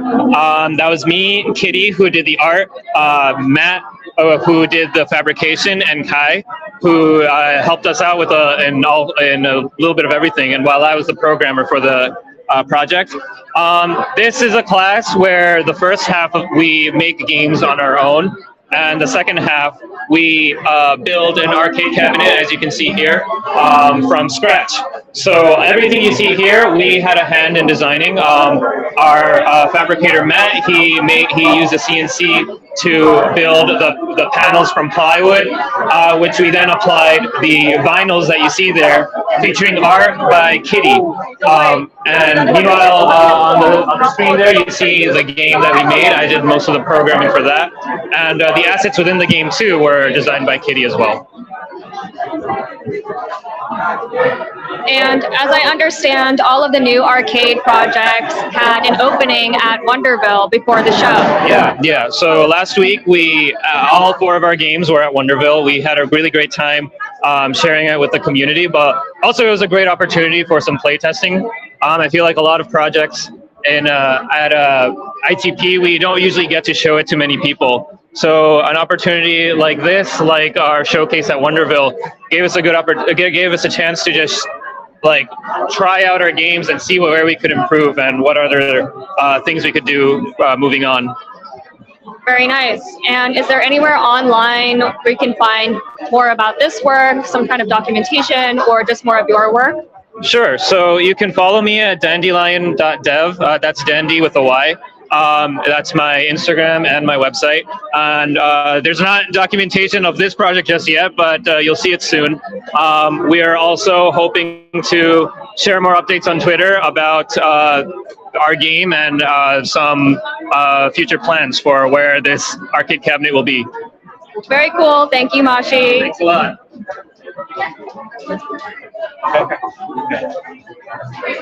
Okay, so can you quickly introduce your name and also about your project? Yeah, my name is Oscar Duran, and my project is called Home. It's a VR experience. It's about 5 minutes long. It's about how I define home. Basically, that's the topic. Wow, this is a very relevant topic to. Of course, we have a lot of students that is not from here. Also, there's a lot of people that's from another country in such a diverse environment, such like NYU. So, how we define home is a very important question. So, what is the answer you're trying to explore, or you're trying to guide the user to explore in this one? Well, to give you the answer, you will have to come and experience it. No, basically, it's E-rolling. we make home out of. I mean, this is home right now. Like right now, ITP is home for me. It's like something that we create for ourselves. I mean, that's what for me at least. Something we create for ourselves. That is a very satisfying response. Thank you. And also, I'm wondering like what software and what program, what technology you use to create this such an amazing piece. I used Unreal Engine, and I also use photogrammetry to create a 3D model of my childhood home. So I see the user is interacting with their hand. And yes, so this piece is mostly a narration. It's my voice that tells a story. There's also the interaction that people do is they grab an object, usually a llama, and they move it. They kind of like it's like a key to move to the next level. It's a simple interaction. I think I wanted to keep things simple. That's what also the user is like sitting, like the player is sitting. It's and it can only spin. There's no walking or anything. I think it's more about like the sound design, the music, and the narration. I see. So this looks like a very elaborate piece. So is there any moments that you enjoy the most while making it, or also during the presentation of it? I think coming up with like before I did anything in the engine, in Unreal Engine, I came up with an idea of what this script. I wrote like the script of my narration, and basically that guided me like in the creation of the technical. So first, like the conceptualization of it was the part that I enjoyed the most. I see. So what are some responses that you find interesting from the user? Responses. I like when people tell me, and there's been quite a few that are telling me that they are, even though this is a very personal story, it's my story. People can see themselves in it. They say, oh, like I moved from this place, I am from this other place, and or people have also asked me, where is home for you, and I don't know what to say. So I think people are connecting to my own personal story, and I like that.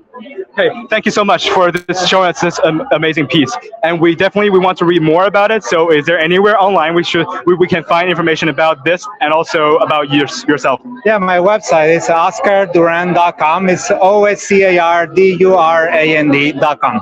Okay. Thank you so much. Yeah, thank you. Bye. Tell the viewers your name, program, and year. I'm in the ITP program, and I'm just finishing up my first year. Cool. Tell us about this project you have in the show.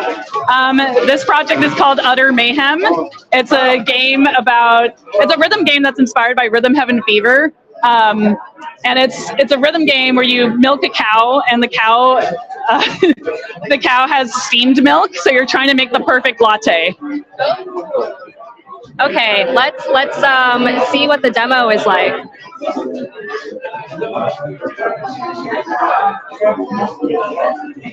So it's going right now? Yeah, it's going right now. There's like 8 measures of rest in the beginning, and it's mostly to help people like just play around with it. But did you make this udder yourself? I did make the udder myself. Yeah, it's I 3D modeled it in Fusion 360, and then I kind of inverted it in order to make a mold box. And I did a brushed silicone mold, and the inside is polyurethane foam. And the sensors used are Hall effect sensors. So there's magnets like embedded in the silicone, and the Hall effect sensors in a pipe in the middle. What did the magnets do? The sensor actually senses when there's a magnet getting closer to it. Basically, I get higher values the closer the magnet is to the sensor in the center. And what got you inspired to make this game? I really wanted to make a cow udder. I've wanted to for years. Originally, I wanted to make a beer tap cow udder, and then I never got around to it. So when this class is called the New Arcade, and the midterm was to make an unconventional controller, and I thought to myself, like, oh, I can finally make the cow udder, but for a game. So yeah, and I really like rhythm games, so I just like combine the two together. Nice. And what will happen to the udder after the show? I actually really want to expand upon it. The program, like, there's no instructions or tutorial or anything.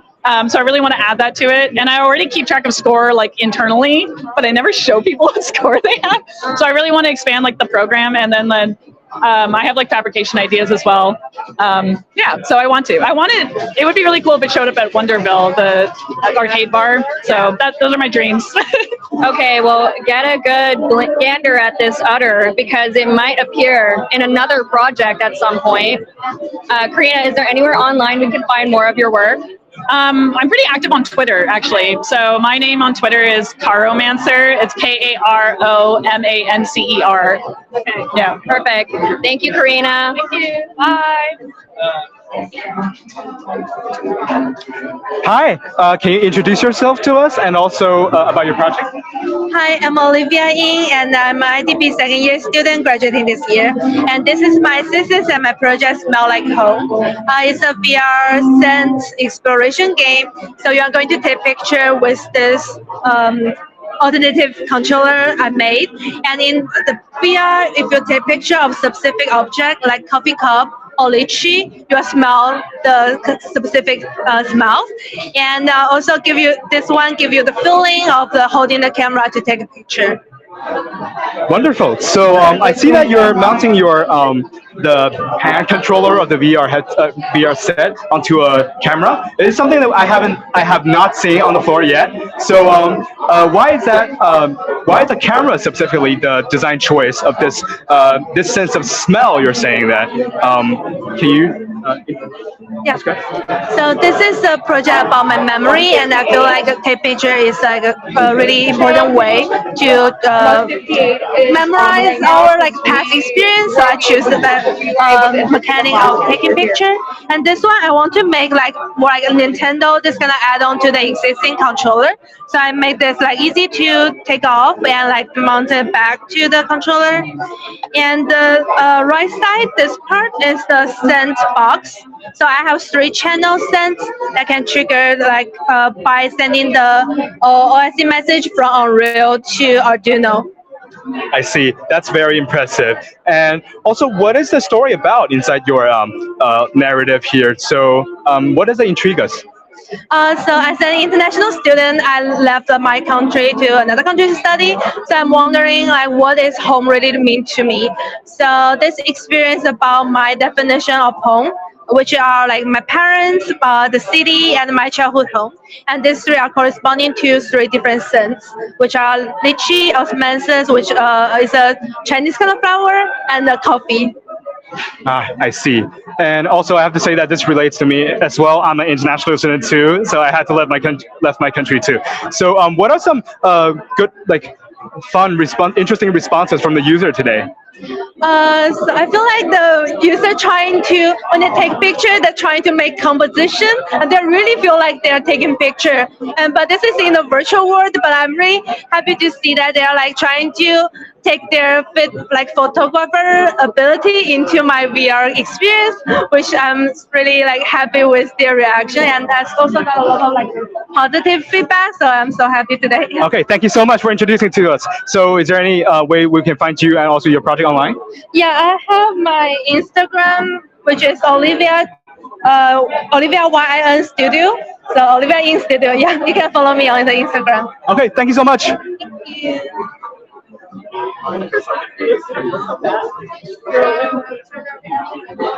Hello. So we have a rare moment here where every single member of this group project is here for the interview. Could you all introduce yourselves and what program you're in? I'm Karina. I'm an ITP student, first year. I'm Daniel. I'm also in ITP first year. I'm Kay. I'm also ITP first year. Trace, and also a first year. Sick. Okay. Tell us a little bit about your project.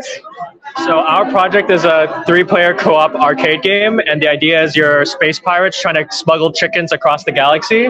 And so there's currently 3 roles for the arcade. There's a captain who steers the ship, and there's 2 cannoneers who controls a cannon on each side of the ship. And basically, they will have to work together to survive for as long as possible. But the more chickens that they have, the higher score they'll have. And could you talk about maybe each of your respective roles in the process of making this work?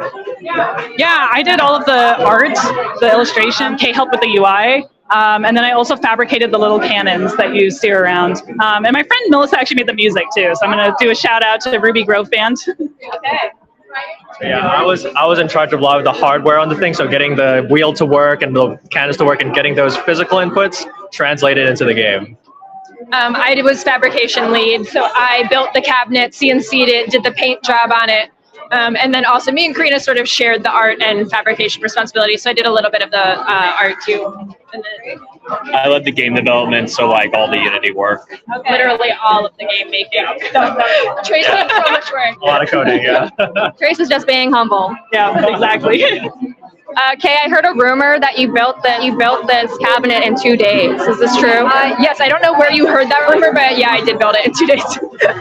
Word of hard workers travels very quickly in the ITP community. I'll have you know. Should we have a little look at the? Yeah.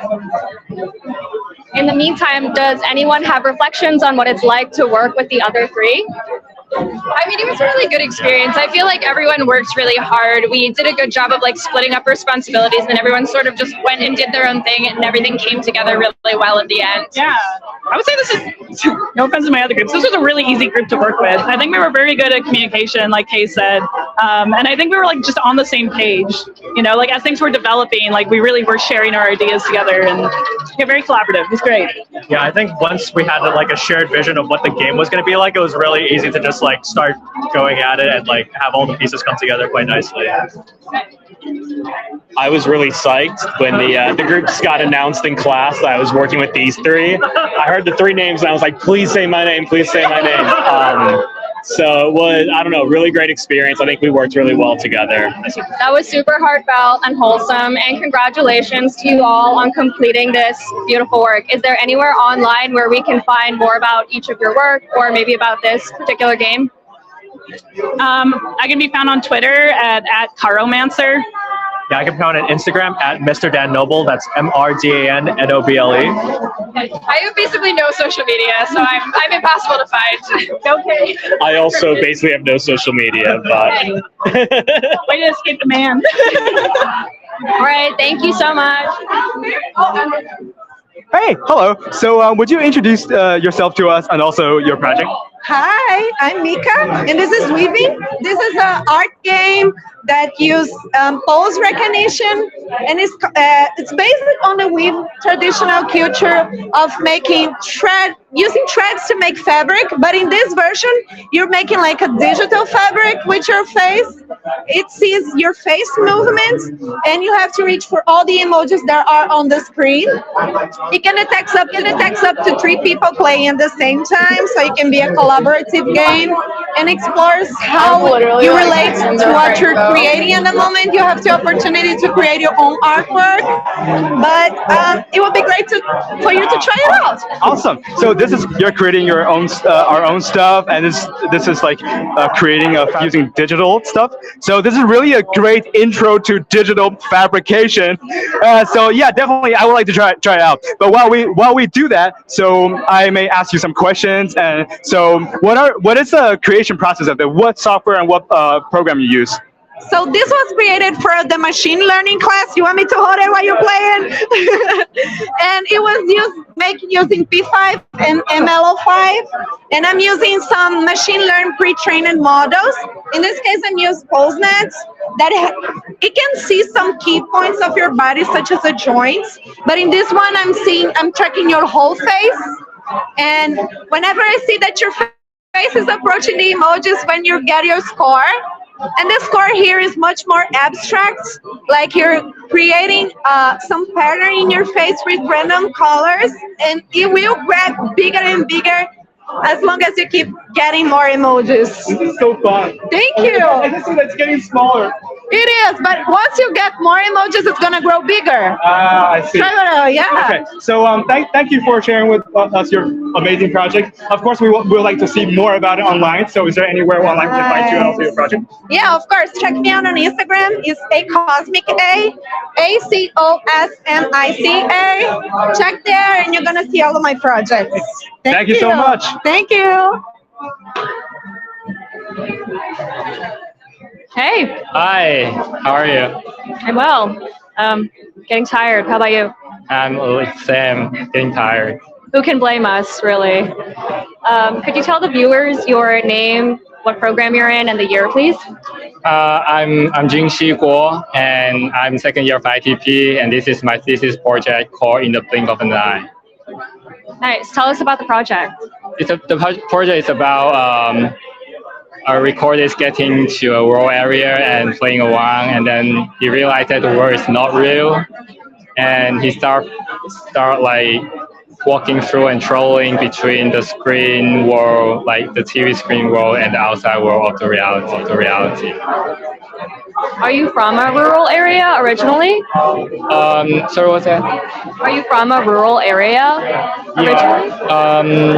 Not really, not quite really, but like I did a lot of field recording during the rural area. Yeah, that's the experience that this project coming from. And could you tell us about the process of making this work? I think like it takes about half year to do it, and the rest of the half year for this process is for doing the production part. And everything is like working in Unity, and there's a lot of work inside of it, like coding, modeling, world building. Everything's like getting crazy and insane, but yeah. And had you worked in Unity previous to working on this project? Yes, I'm mainly focusing on Unity, but we also like have Unreal experience like in ITP. Yeah. Very cool. So you already had experience with game engines before coming to ITP, is that correct? Yeah. Because usually there's like the requisite Hyper Cinema course where people get a taste of Unity for the first time. So that's why I ask. Could you tell us a bit more about the research process that went into this work? Sure. Like most of the research part is like playing different kinds of video games and reading like the academy books. Like the one that influenced me a lot is called The Language of New Media, and the games influenced me a lot is like Half-Life Alyx, which is a VR game, and there's a game is also called like April 11, and that's another kind of VR narratives, and that's influenced me a lot. Amazing. Is there anywhere online where we can see more of your work or see this project? Yeah, it is like able to see on my website and my Instagram, and my Instagram is like YEDIANYANG, and the website is like www.yedina, like just as the same as the Instagram account, and plus.com. Okay, thank you so much. Thank you. And congrats. Hi. So I see this. I feel like we're just walking right into an arcade. So here's the creator. Hello. Hi. Will you tell us about yourself and also the project? Yeah, so my name is Koda, and this is Nima. I did the fabrication, and then he did the development. Our game is a two-player player versus player game, where you're either a vegetable chef or a meat chef, and you're basically trying to feed your little Jello friend and keep them alive. So you're either protecting them or feeding them. It's kind of like a game where you have to balance, like, are you going to defend your little creature or kind of feed it, go on the offensive or the defensive, yeah. This is a very elaborately fabricated piece. So what is the process of the making all the exteriors and also all the fabrications inside this? Yeah, so the side panels are CNC'd. They kind of have like more complicated curves to it, so we CNC'd it. The rest are. Oh, and the front display is also CNC'd. We had the front acrylic panel custom made for us. All the other panels are basically rectangles, so we just cut those. But it's actually a two-piece cabinet, so the top pops off, so it's easy to transport. And the buttons are basically just the controllers are basically just joysticks and buttons. Awesome. I have a question for Nima. So, what program do you use? What software do you use to develop this? We use Unity. It's the scripting language is C#. So yeah, it's Unity 2D, basic arcade game. That's it. Yeah.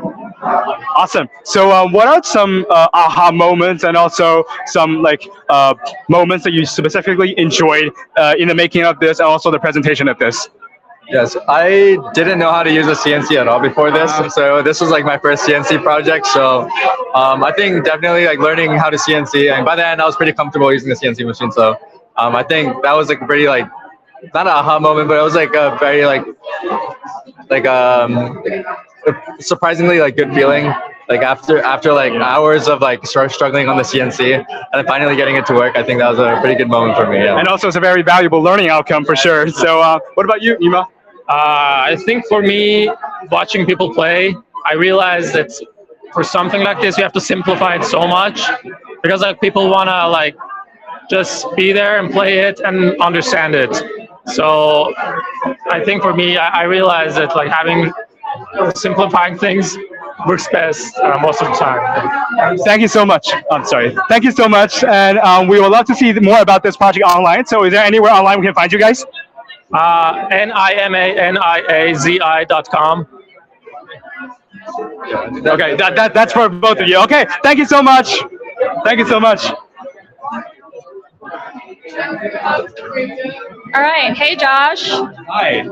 Could you tell the viewers your name, program, and year? My name is Joshua Zong.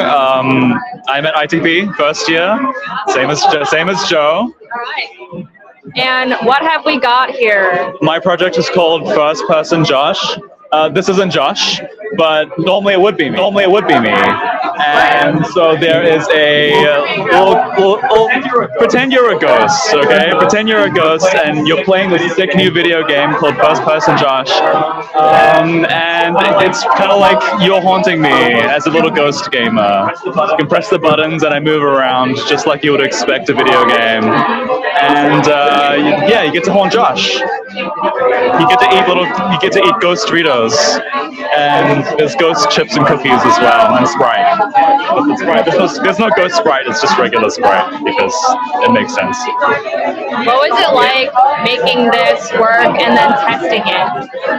It kind of came together in the last minute. I'm not gonna be honest, but yeah, it was. I feel like I've seen you walking around in this helmet forever. Yeah, the last 2 days I've just been walking around a lot.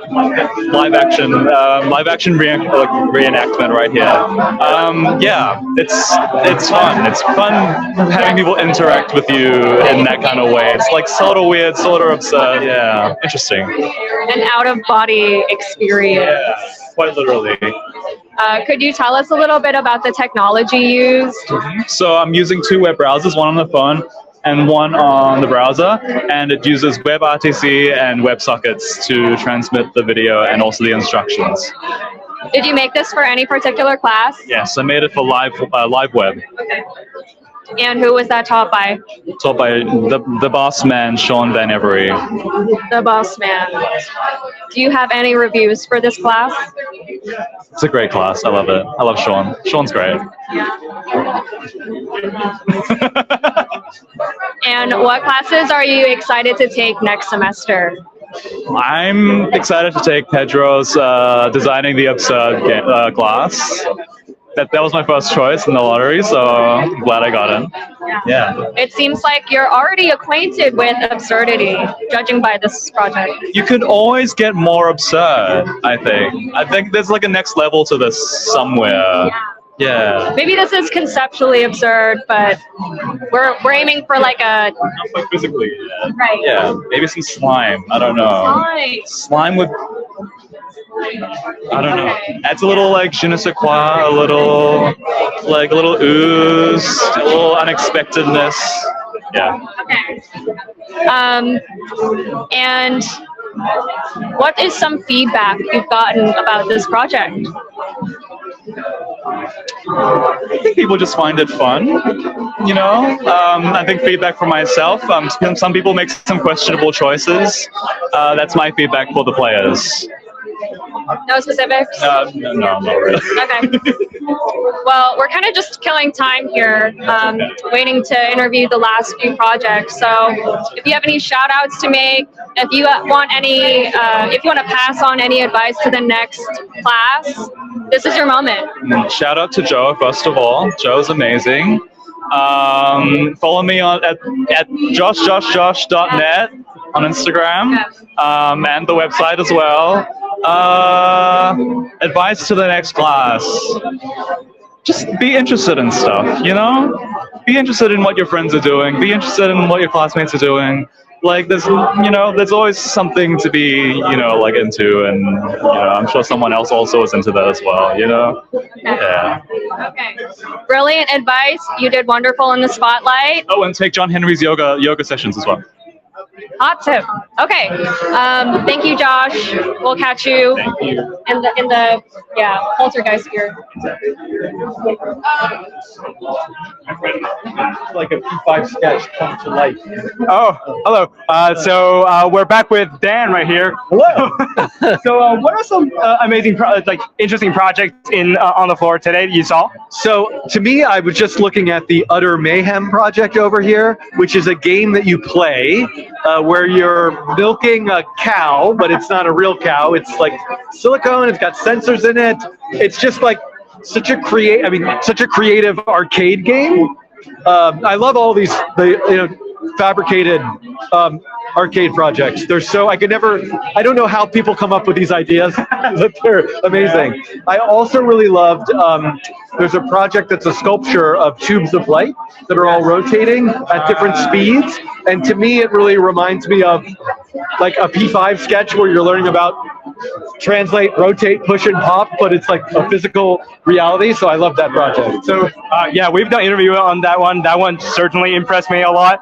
And yeah, how are you feeling today with the floor setup today? So it's been nice. I'm trying to think, I've probably been to over 20 years of ITP shows now. Yeah. And it's really nice that this space there's just so much more space here. So the ITP shows in the past have often felt very claustrophobic, but also, it's, having different areas that are dark, installation spaces. Seems like there's a whole setup of VR projects. So it's been really nice to have the multiple floors. The undergrads joining the show has been exciting to discover their creativity and work as well. So it's been a pleasure. Thank you, Dan. Thank you for speaking with us. All right. Amazing job. This professional live stream operation. Yeah. You guys are awesome. Enjoy. Thank you. Enjoy your time here. Thank you.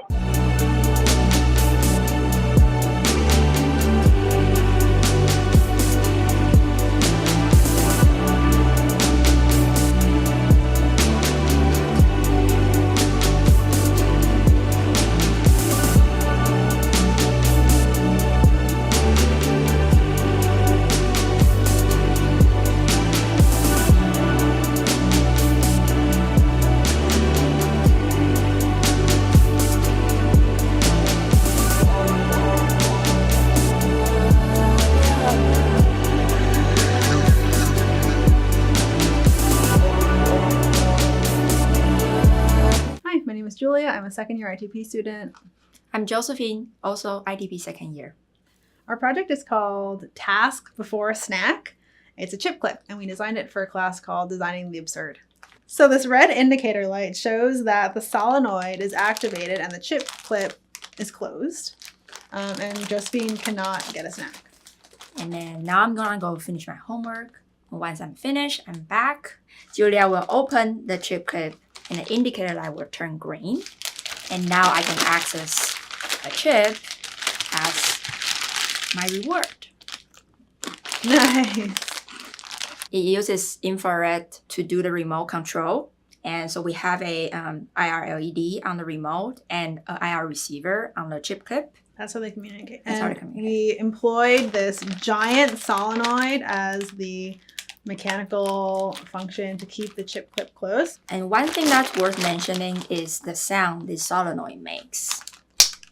As you can hear, it's very, very loud, and it sort of reminds us of this dog training clicker. So in a way, it is your friend that is helping you to train yourself to be productive and stay on task.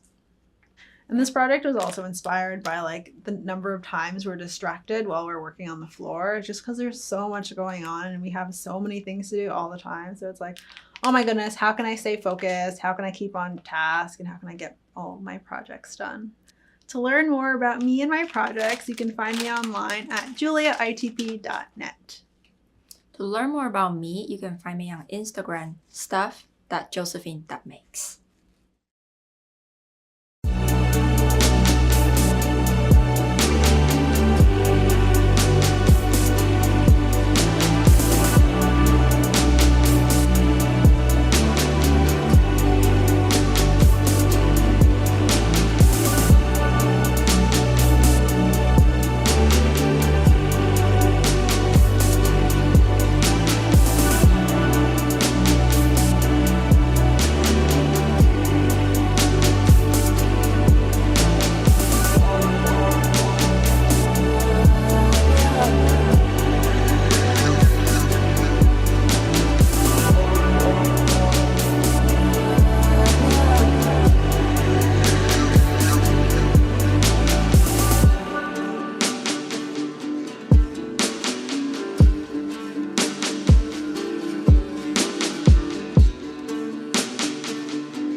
Hi. So I'm standing here in a very well-established room. So can you tell us about yourself, also your project? Hello, my name is Sydney. I also go by Jingzi, and this is my final capstone project. It's called Washed. I mean, it sounds pretty crazy, but it's actually about washing machine. What about them? So the message that I'm trying to convey is actually how the social media tortures our thought. And I am trying to use the washing machine as a huge metaphor to sort of like establish that idea. And I'm using different sort of metaphor manifestation to show it. This is a performative metaphor that I recorded. It's a short film about how I just type down my thoughts for my new coming songs and I voluntarily throw them in washing machine. And then they just got destroyed. And then this is to show that how we voluntarily get addicted to our phone and then let it destroy our brain and then let it ruin our day and then let it eat up our time. So is that a play on word? Because I just watched it. Also, you're talking about the phones and stuff. Is it like brainwashed?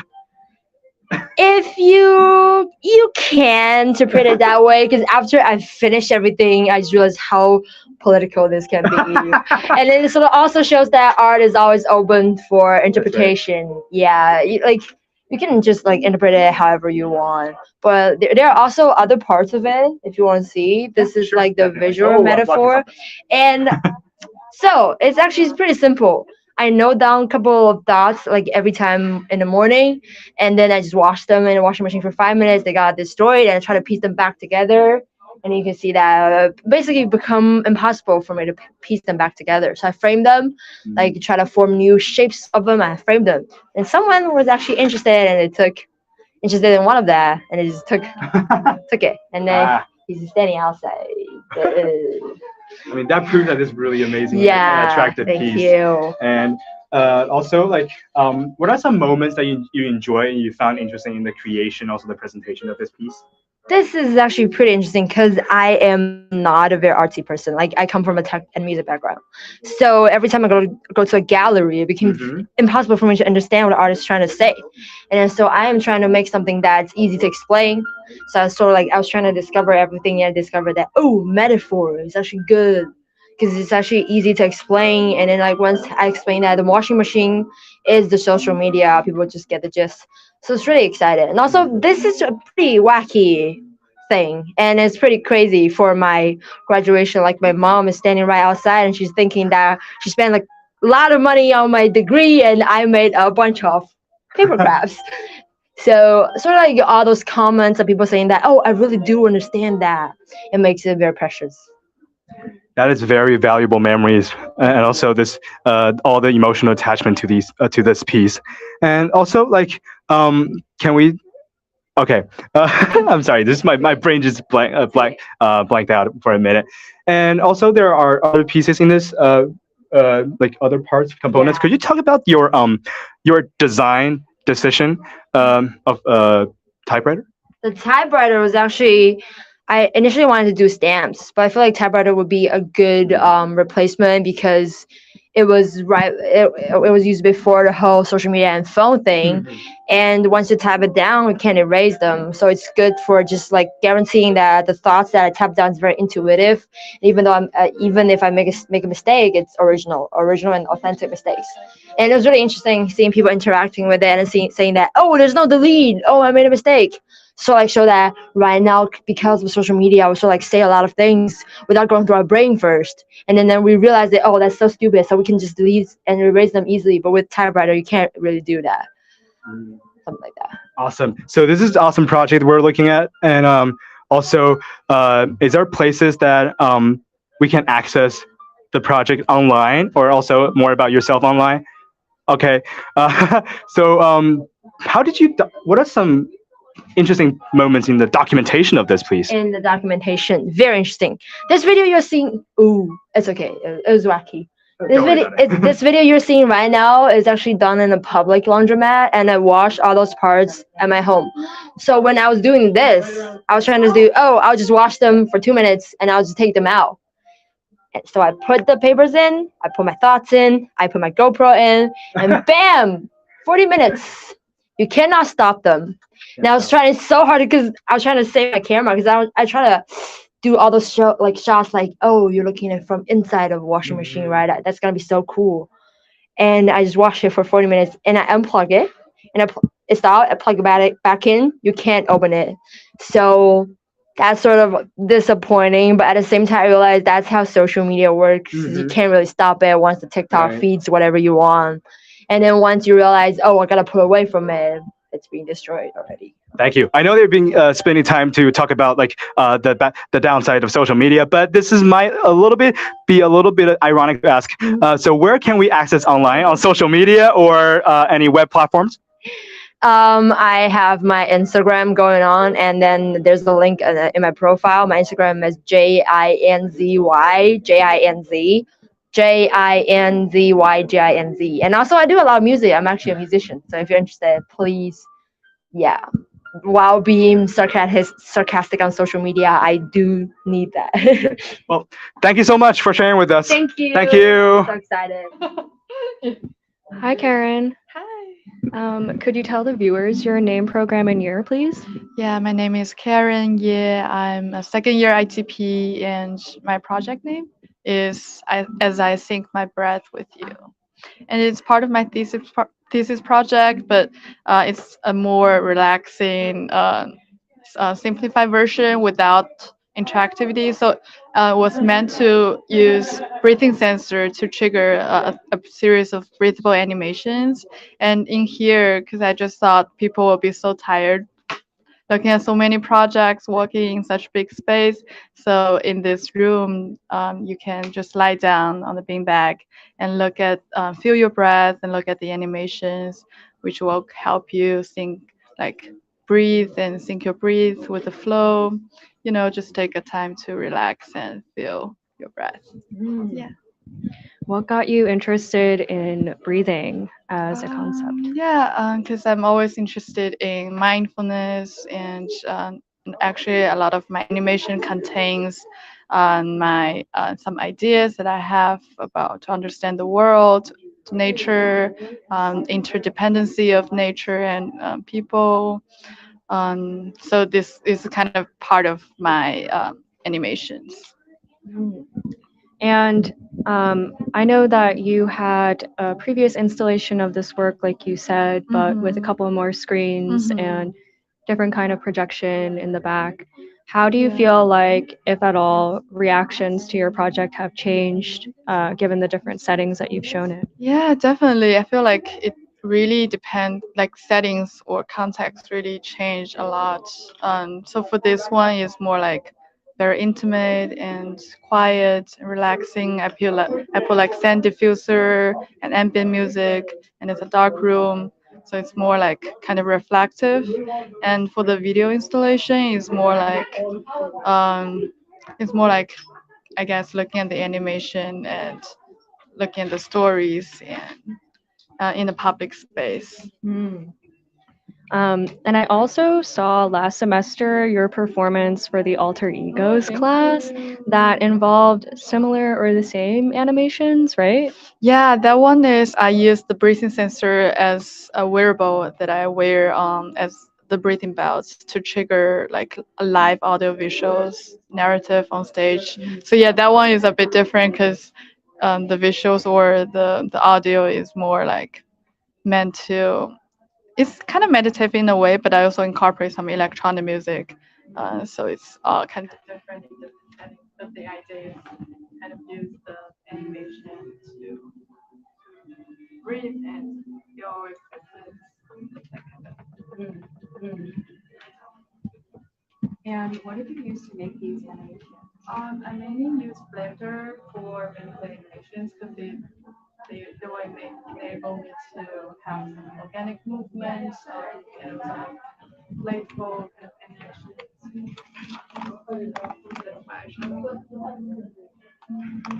How long do you think you spent in Blender? Oh, I mean, I started learning it 2 years ago, so it's been on and off. And for this, I started 3 months ago. I started doing like 100 days of making. I did 50 days, so that's kind of a preparation to get more familiar with, the software, the techniques to make animation. And then for the production, I guess, to finish all the compositions. Surprisingly, less time than I thought, but I bet you were very, very busy during those months. Yeah, it's like really hard to develop a visual style and the also like the rhythm of the animation. Yeah, to an extent that you feel, oh, it's good enough. So that's also a process. Is there anywhere online we can see more of your work or see this project? You can visit KarenYe.com, CarenYe.com to see my project, and also I have all my contact info there. Perfect. Thank you so much, Karen. Congrats. Hello, our dearest viewers. So as our clock is ticking and our time is approaching 8 p.m. in Eastern Standard Time of New York City, New York, we are very grateful for your view to our channel. Of course, we will be back next winter. Well, you know what? This winter, 2023 winter, it's just going to be the winter show. And thank you for watching.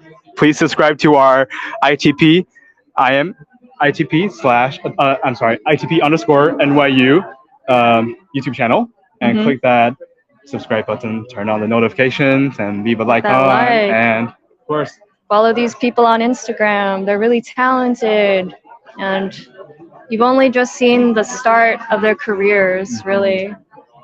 Yeah. Congrats to everyone in the show. Thank you to Dan Schiffman. Thank you to everyone in this crew. Mingyue, Mayor, Ryan, Carolina, and Anna in the production room. Thanks, Sean. Hey, Sean. And all the faculty here for putting on yet another great show. Thanks, Joe. Thanks, and also thanks everybody for watching. This is ITP IMA. We are in New York, Brooklyn, 370J. Well, bye.